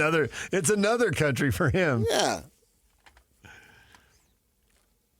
You're a BYU fan, you got to hope that these guys are knowing what they're saying and believing what they're saying, I should say, is that they are dealing from a position of strength. It's unusual to have 4 guys on your roster, especially in this day and age, to have 4 guys who've started games. In this day and age. You ain't prejudiced against Italians in this day and age. You know who was largely responsible for putting Frankie Valli and the Four Seasons together? It is Joe Pesci. There it is. Joe Pesci, he introduced the guys to the guy who was the talented songwriter. And away they went. Joe Pesci was friends with everybody in them streets in North Jersey up there by Newark. And so I'm excited to see how it plays out for the Cougs. Right from game 1. The Utes get me to game 4. I mean, I liked it the fact they're playing Utah State. In-state game. You know, had a little extra juice to it. But obviously we expect them to win. Yeah, it's weird this year with Utah State already having the coaching change and having an interim. That takes a little of the little fuel out of the tank there. Maybe it'll be a great game when it gets here. We'll see. I think Utah needs to jettison the 1AA teams. What is the point? Yeah, I don't. To make money and have a practice game, but they're just not interesting.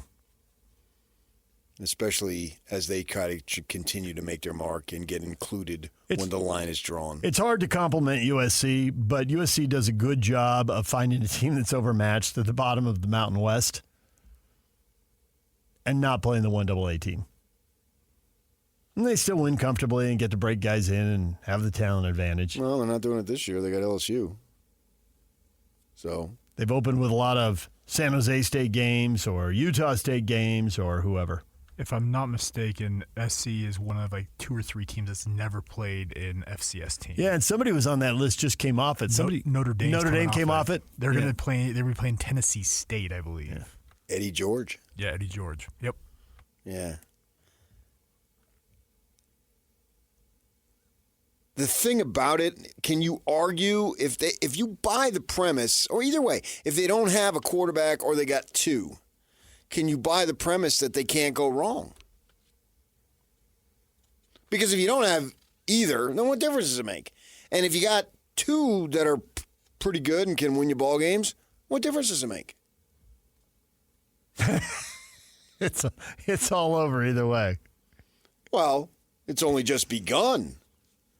To live. White lace and promises. A kiss for luck, and we're on our way. Okay, stop. Primarily a Coug says, I heard it's locked up, and they're just doing that dumb, quote, let's keep them guessing approach. Maybe they haven't, and we do get to have some fun alternating drives until they figure this out. I don't think they'll do that. A-Rod seems against that. Well, everyone's against that. Who's for that? That people who do it. No, they don't. They're just stuck. Yeah. That's not done anymore. You got to go back years. And maybe if you have a cream puff scheduled to open, you can play around with that. You play around with it just to make sure guys don't transfer? Give them. I don't think they're worried about the transfer stuff. I don't think it. Oh, I think you it transfer. It happens in college football. It doesn't really line up at BYU. Right. Well, we saw that last year with Utah, and they played both guys, and then both guys transferred. There's very little you can do about that. So, and then you can go get somebody else. Because the there's so many transfer quarterbacks portal transferring. literally taketh and giveth. Yep. So guys are set now. There's nowhere to go now. Right. They're there, so they'll do their thing. But I don't think they'll be worried about. If you want to go, you're going to go. You know full well that you can only play one guy, and if the guy doesn't want to be there, you don't want him anyway. Let him go. I'll take you to the airport. Go on. See you later. Bye. They'll get by on it. Especially this year, if you got four guys who started games, then what's the big deal if the number two guy gets beat out and gets his feelings hurt and wants to jump ship? Next. Yeah, so what? It's next man up mentality. Thanks, Coach. But I'm wondering there, if you're dealing from a position of strength, you can't get it wrong. And if you have zero, then maybe you can't get it right. And so if it's that close, who cares? You're dealing from a position of being what it is, so why does it matter? And then it matters to the individual. But I'm talking about for the fans and us who want to see the program win and talk about good times. Are fans sweating this? I don't see it. They're into it because they're supposed to be into it. But they're okay with whatever the decision is made. Whoever wins, that's who wins. And that's all I'll be rooting for. And then you'll get to, I'm talking about the decision. I'm not talking about the season-long prospects of the quarterback playing well. I'm just talking about the decision right now. Is there really anything to sweat? Because that player, and let's just say it's Bo Hannon, he gets the job, all right? Do you root for him to win? But if he doesn't play well, what's apparent to everyone? You don't have to be a football genius to see who can do what. And then they make a change there. Maybe a change is made for them because hopefully against that there's an injury. But right now, it's a big decision, but I don't think it's an agonizing decision from a fan perspective. Maybe from A-Rod's perspective and all that stuff. And that's why they're getting paid. They're getting paid a lot of money to do that. They've got to agonize over it. But he keeps telling us they've got faith in both of these dudes and the other two dudes that are the backups beyond that. So go ahead and make your decision and run them out there and away you freaking go. I think that for them, it's a very similar situation with Utah. You want to get Cam Rising out of there as soon as possible in 9 days and then let Wilson get as much experience as possible and maybe, depending on how much game experience when Wilson goes in, you'll have an opportunity to play another guy in both of those games, right? That'd be great. Well, against this Southern Illinois team, you want to get the guy, he'll play a little longer because he'll be trying to develop himself, but maybe you can devote a quarter to the other guy. And then it's on. I don't think they have a gimme the rest of the season. Now they may blow some people out that we don't see, but on paper it doesn't look like they've got a gimme. I don't think the 2 non-conference games are gimmies at all. How about Wyoming, man? Opening up with a couple of Power 5 teams, right? I mean, they got ASU, or 4, I guess now, on the first game of the season in Tempe, and then a couple weeks later with the Cougars. That's a tough schedule. Then to go their conference schedule and all that stuff. I give those guys credit. I've always been a little bit of a fan of that program. I haven't been up there so many times. And so you have an opportunity to play both guys early. And so I think that, too, it'll also be somewhat of an ongoing competition. Unless the dude just dominates right from the start. Well, they need. I guess you can win without the quarterback dominating. There's lots of different ways you can win with be steady. Blocked punts and all that. But we talked about how if they're going to have a good season, they need to start 3-2 for sure, and probably 4-1. So there needs to be success right out of the gate. And maybe they're winning with defense and special teams, but probably if they get off to the start we think they need to get off to, the quarterback's probably playing pretty well. Right, but it could progress. Week 5 is better than week 4, so forth, and going backward. That's what I anticipate happening. I don't anticipate them putting up 45 right out of the chute against the other teams. Maybe this first game, but I'm talking about from then on, right from the. You want to get better so when you hit conference play in week 4, then you're ready to go. Because then it's on. You only won 2 of those ball games last year. You clearly got to do much better than that. Everybody knows that. DJ PK, we are joined right now by Adam Jackson from Beehive Meals. Adam, for people who are on the go, working, maybe at home, got to go to the Zoom call, maybe racing home from the office, maybe working chauffeuring kids all over the place to all the teams and piano lessons and dance recitals. Hey, put something in before you leave to drive the kids around, come home, and dinner's ready to go.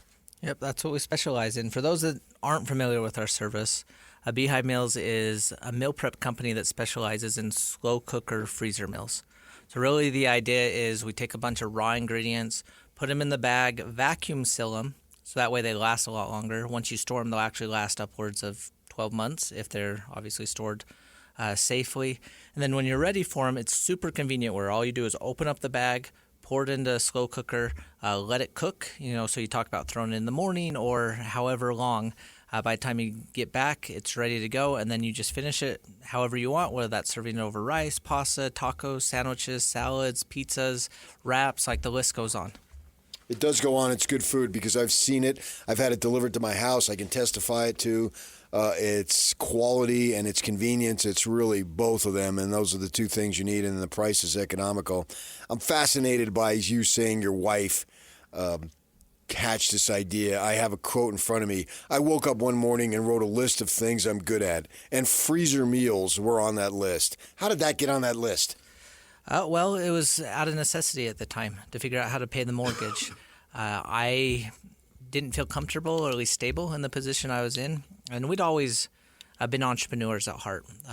But instead of waiting for my wife to figure out what our next move was, she took it upon herself. So that's when she rolled out of bed, wrote down a list, had an idea, put it on Facebook and said, hey, I'm thinking about doing this. I mean, and keep in mind, how we prep has been within the community for a long time.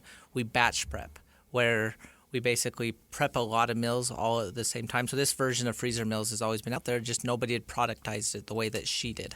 And so she threw it on Facebook, instantly had success. Then I remember getting the call where she just called me up and said, hey, I think I started a business. And, that started by serving the local community. We started in Farmington, Davis County. During the pandemic, we expanded throughout the rest of the state of Utah. Since then, we've continued to grow, where we now serve multiple states outside of Utah, so southern Idaho, Colorado, Phoenix, the metro, down in Arizona, Las Vegas. Just continue to grow. You make that sound easy. It's been a ride. It is a roller coaster. Entrepreneurship is a roller coaster. I believe that. Now, you're working with, in addition to families, which I think is where people mentally go right away and kind of see these different scenarios they've been in, working with people now who are maybe going to college or at least living in an apartment and out on their own for the first time, having to shop and prep meals. Yeah, just how we started, we focused on busy parents and families, but really it's food. And if you understand the basics of what we do, multiple different segments of people can be successful with it.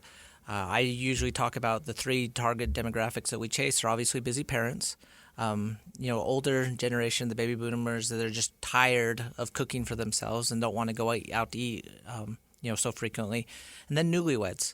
So either newlyweds or even college students where you're off on your own for the first time. Maybe you don't have those life skills as far as knowing how to cook. And so you find yourself spending way too much money going out to eat or trying to spend on, convenient services. We're very economical. We're very easy to use. And that's what we're trying to teach. If you want to place an order, where would people go? You can find us online at beehivemeals.com. All orders are funneled through our website. We are e-commerce. And then you just wait until your delivery date, and we'll show up with a set of 10 meals ready to go. Today only, if you mention the zone when you place your order, you get $12.80 off your next order. That's about roughly a free meal for a family of 4. So mention the zone, and you get $12.80 off your next order. beehivemeals.com. Thanks, Adam. Thank you. Accessing. This is Hans Olsen and Scotty G. From the Mercury News and the Wilner Hotline, John Wilner. How do you think their style transitions to the Big 12, John? Well, I think it's more about how does the Big 12 adapt to Utah, to be honest. They're just so different than most teams around the country, the way they play, their physicality. So to me, it's more about Big 12 adjusting. And certainly, I've seen on social media, Big 12 fans haven't taken too kindly to Utah kind of coming in like they run the show. But I think there's a lot of parity in the Big 12. But to me, Utah is the team to beat. And I think the Utes can have a real good season and make the playoff as the Big 12 champ. Catch Hans and Scotty weekdays from noon to 3 on 97.5, the KSL Sports Zone.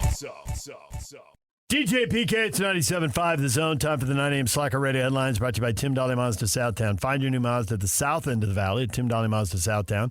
That's Tim Dolly Mazda Southtown in Sandy.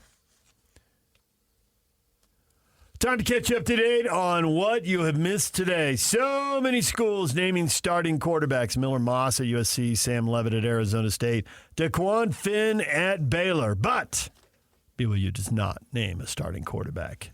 Well, they're different. They're unique. There it is. They're peculiar people. No big deal. And they don't want to name the starting QB yet. They'll get it.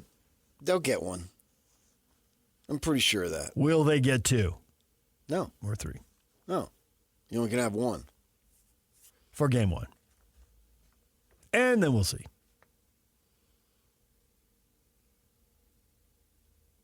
The Washington Commanders officially named Jaden Daniels as their starter. Dan Quinn made the announcement. The rookie out of ASU and LSU getting the start in the NFL. A lot of these, it seems like a victory when you name a starting quarterback, but can they get it done?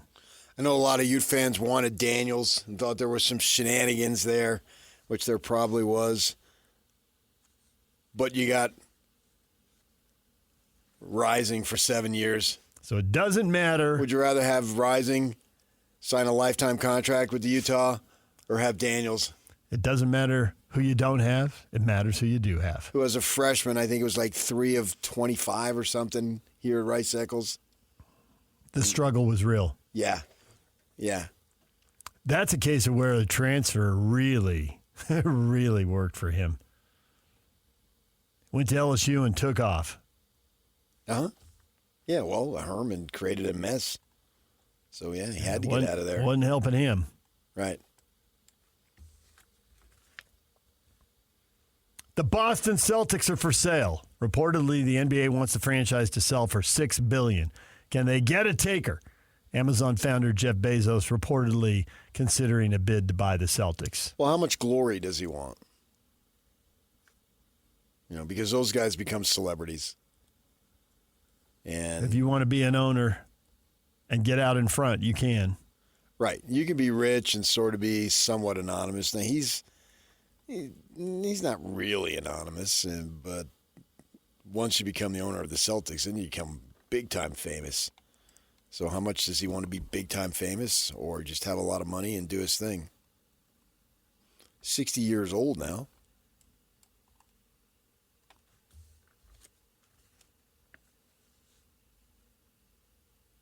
Atlanta Braves, yet another injury. Everybody's chasing the championship, PK, but you got to be lucky. You got to stay healthy. They have had 6 straight division titles, but they're having bad luck now. It catches up to you, don't it? It really does.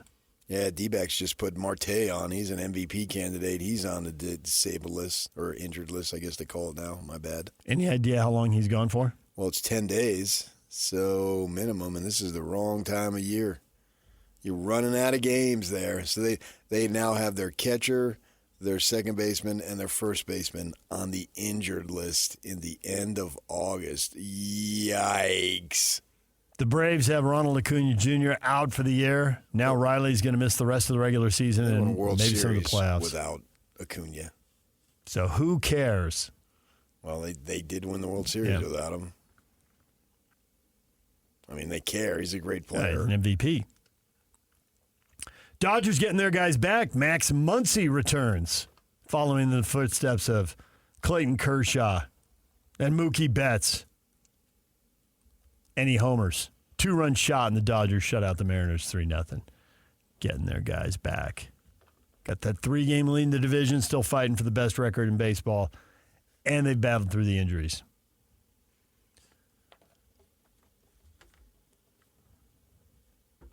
Anything else you'd like to share with the people from today's show? We had on a Denver sports columnist who believes he basically thinks everybody who's in camp from Utah and BYU is going to make the Bronco roster. Could be close with a couple guys, but he thinks they're going to make it. Could always be a last-second injury. You need somebody in another position, and somebody gets jettisoned. But he thinks Zach Wilson and Devon Vela are going to make it. Cody Barton, he thinks, is going to start.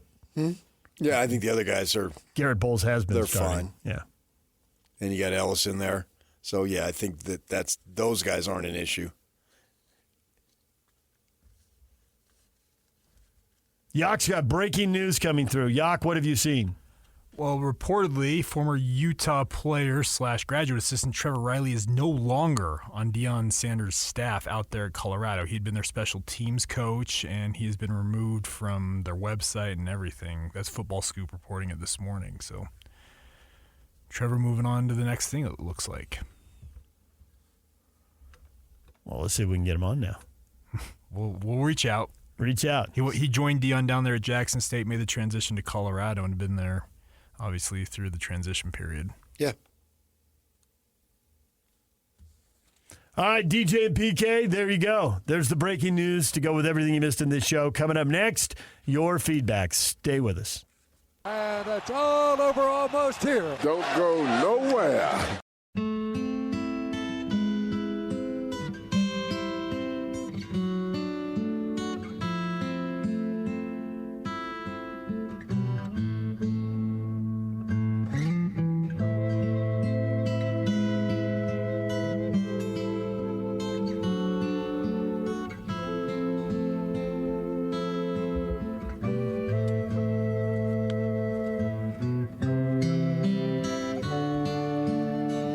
DJ PK, it's 97.5 The Zone.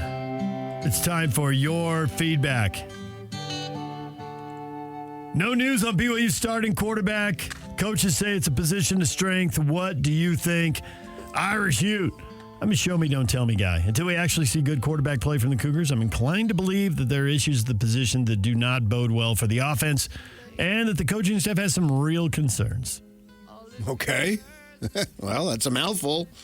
And he has every right to have that opinion. Great thing about it, we'll have 12 opportunities to see it. We'll witness it firsthand, secondhand on television, whatever it might be, and we'll discuss it every which way. Vegas Ute says, number one, it's not my team, so it's not my problem. Number two, as an outside observer, the only times I've seen that line be true is when there's a veteran starter being pushed by a young stud. Third, number two doesn't seem to fit BYU's situation. Therefore, it sounds like coach speak. Well, Bo Hannon is a veteran starter. I don't think there's any question about that. I saw a thing, speaking of veteran starter, they listed the oldest quarterbacks in college. Number one. Cam Rising. Yep. Number two. Somebody else. At Oklahoma State? Because they got I think it might have been Bowman, yeah. Yeah. No accident where they're picked in the league and where they're put in the preseason rankings. There was KJ Jefferson was on the list. Is he a fourth-year guy or a fifth-year guy? I'd have to look it up. Yeah. At least fifth. Yeah. It wouldn't be on that list, right? Shuck guy who started at Oregon, Phoenix kid, went down to Texas Tech. Where is he now? I think there's there's only 125. The rest were 24 and 23. Shuck's now at Louisville. On the Oklahoma State front, did you see that they're going to wear QR codes on their player helmets this fall as a chance for people to snap that and contribute to NIL funds? Cutting edge. Whatever works. Well, after Gundy says, stop talking to us about your agents. It's a new world, Mike. It really is. I wouldn't be bugging the coaches for the money. Go get it yourselves. And that's what this is. Like, it's a chance. I'm sure if you're on the big screen, somebody could snap that. I just saw down at U of A, the quarterback and the receiver, McMillan and Fajita, reverse order there, that they've got some private charter NIL deal. Jackson Dart has one of those as well. He got one a few months back. This is the world in which we live in. I adhere to the Kyle Whittingham philosophy. Don't complain about it, Jack. There's nothing you can do about it. You got to go with it. Whether you embrace it in terms of fully support it or not, that doesn't really matter. You have to get the thing done to be able to compete at the level that all you folk involved with the program, fan, athletic administrator, coach, player, blah, blah, blah. You just have to do it. You don't necessarily have to embrace it, but you've got to get it done. Like, I go to the gym. I don't embrace going to the gym. You just do it. I'm not one of these guys, oh, man, I have got to work. I don't really enjoy doing it, but it's necessary, especially as you get older. My goodness. You look at food. That's 3 pounds right there. I mean, I don't eat that much, and I find my weight. If I want to lose 5 pounds, I got to just stop eating for a week. It's ridiculous. Before, that would be like a half a day. Not that I ever needed to lose weight as a kid. I was too skinny anyway. But that's the reality of it. So you got to go to the gym, man. There's just a million reasons why you got to go to the gym. I had to go to the doctor yesterday for something else. And same philosophy. Didn't care whether you think it's great or whatever, but you got to get the job done. Cougar fan Dave says Kalani went to the school of Whittingham, holding things back, keeping secrets for a competitive advantage, and I hate that approach. They both lie about injuries and don't announce starters, trying to make the other team prepare for different situations. It's lame. Okay. It does feel lame after a while. The Cam Rising is the extreme example, but it does feel lame after a while, but it also feels pointless after a while. It's like, who cares? After one play, you know who it is. And then on to the next thing. Yeah, that's the guy. And they're prepared for whatever. And I asked A-Rod, well, don't you need to go because you have two different sets of offensive plays and all that? And he said, not really. He said they're a lot closer than we would think. So when he was at Utah, it was totally different quarterbacks. They went from one to another, and it wasn't good. So they've learned from that. Bring guys in who have similar skill sets so you don't have to change 80% of the offense. Big Rob 84 says, I thought it was more of a position of strength than most seem to believe until I saw the scrimmage clips of 4 to 5 interceptions. Now I'm back to being concerned. 3 crying emojis. What a great defense, though. Centerville Cards, 3-9. That's what I'm thinking. Ooh. That's bad news. Bad.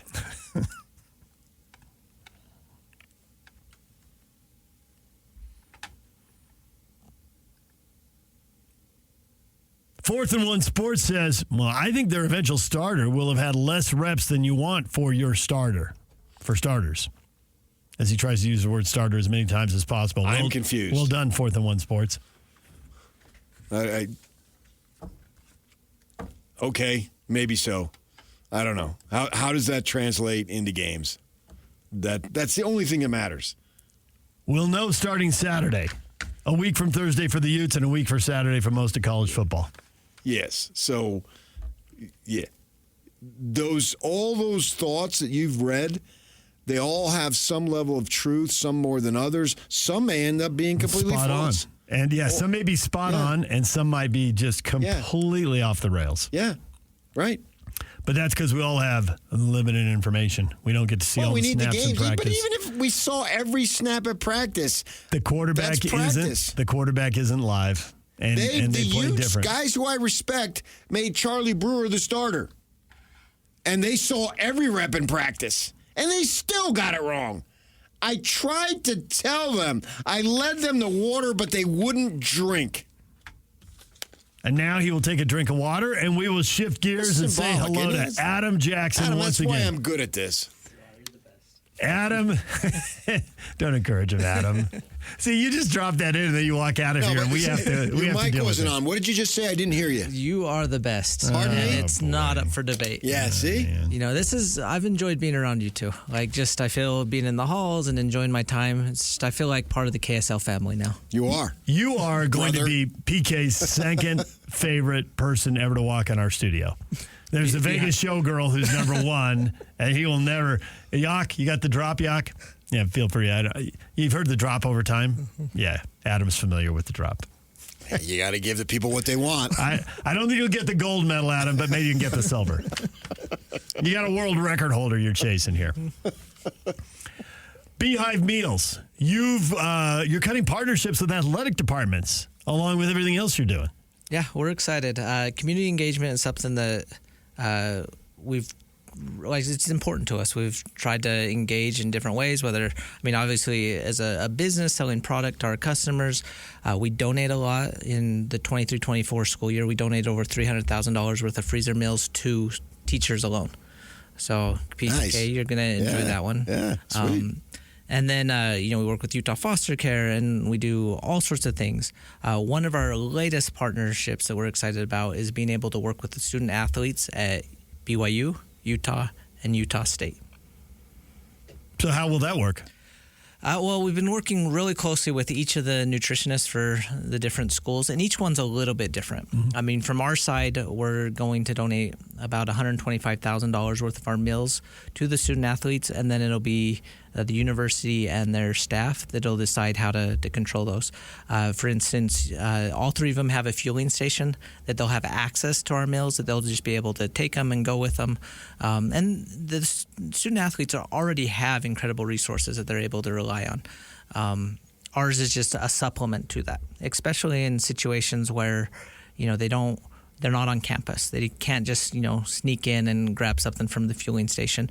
Maybe they take one of our meals, one of the bigger ones, and take it for the weekend, right? Because they're not going to have access to certain things. Or, we specialize in family dinners, being able to take it home at night. So it depends on each school and how they're going to use it, but we're really excited about the opportunity to supply the student athletes these meals, but also help teach them life skills. We talked earlier about just being college students, and, you're all out on your own for the very first time. So some of the life skills that we want to teach, such as meal prep or healthy eating habits, not to say that, as student athletes, they should be doing a good job on that and have the resources when it comes to dietitians, but even cost-saving strategies. We want to teach them to be able to be successful, not just while they're a student athlete at their, universities, but also after that. And if people want to get a hold of you, what should they do? Visit us at beehivemeals.com. beehivemeals.com. You can place your order there, and today you can get a discount. You can get a break on the price. mention the Zone, and you can get $12.80 off your next order, and that's roughly a free meal for a family of 4. So go to beehivemeals.com today, mention the Zone, and get that $12.80 price break. Adam, great to have you in today. Thanks a lot. It was fun. Thank you. DJ and PK, it's 97.5 The Zone.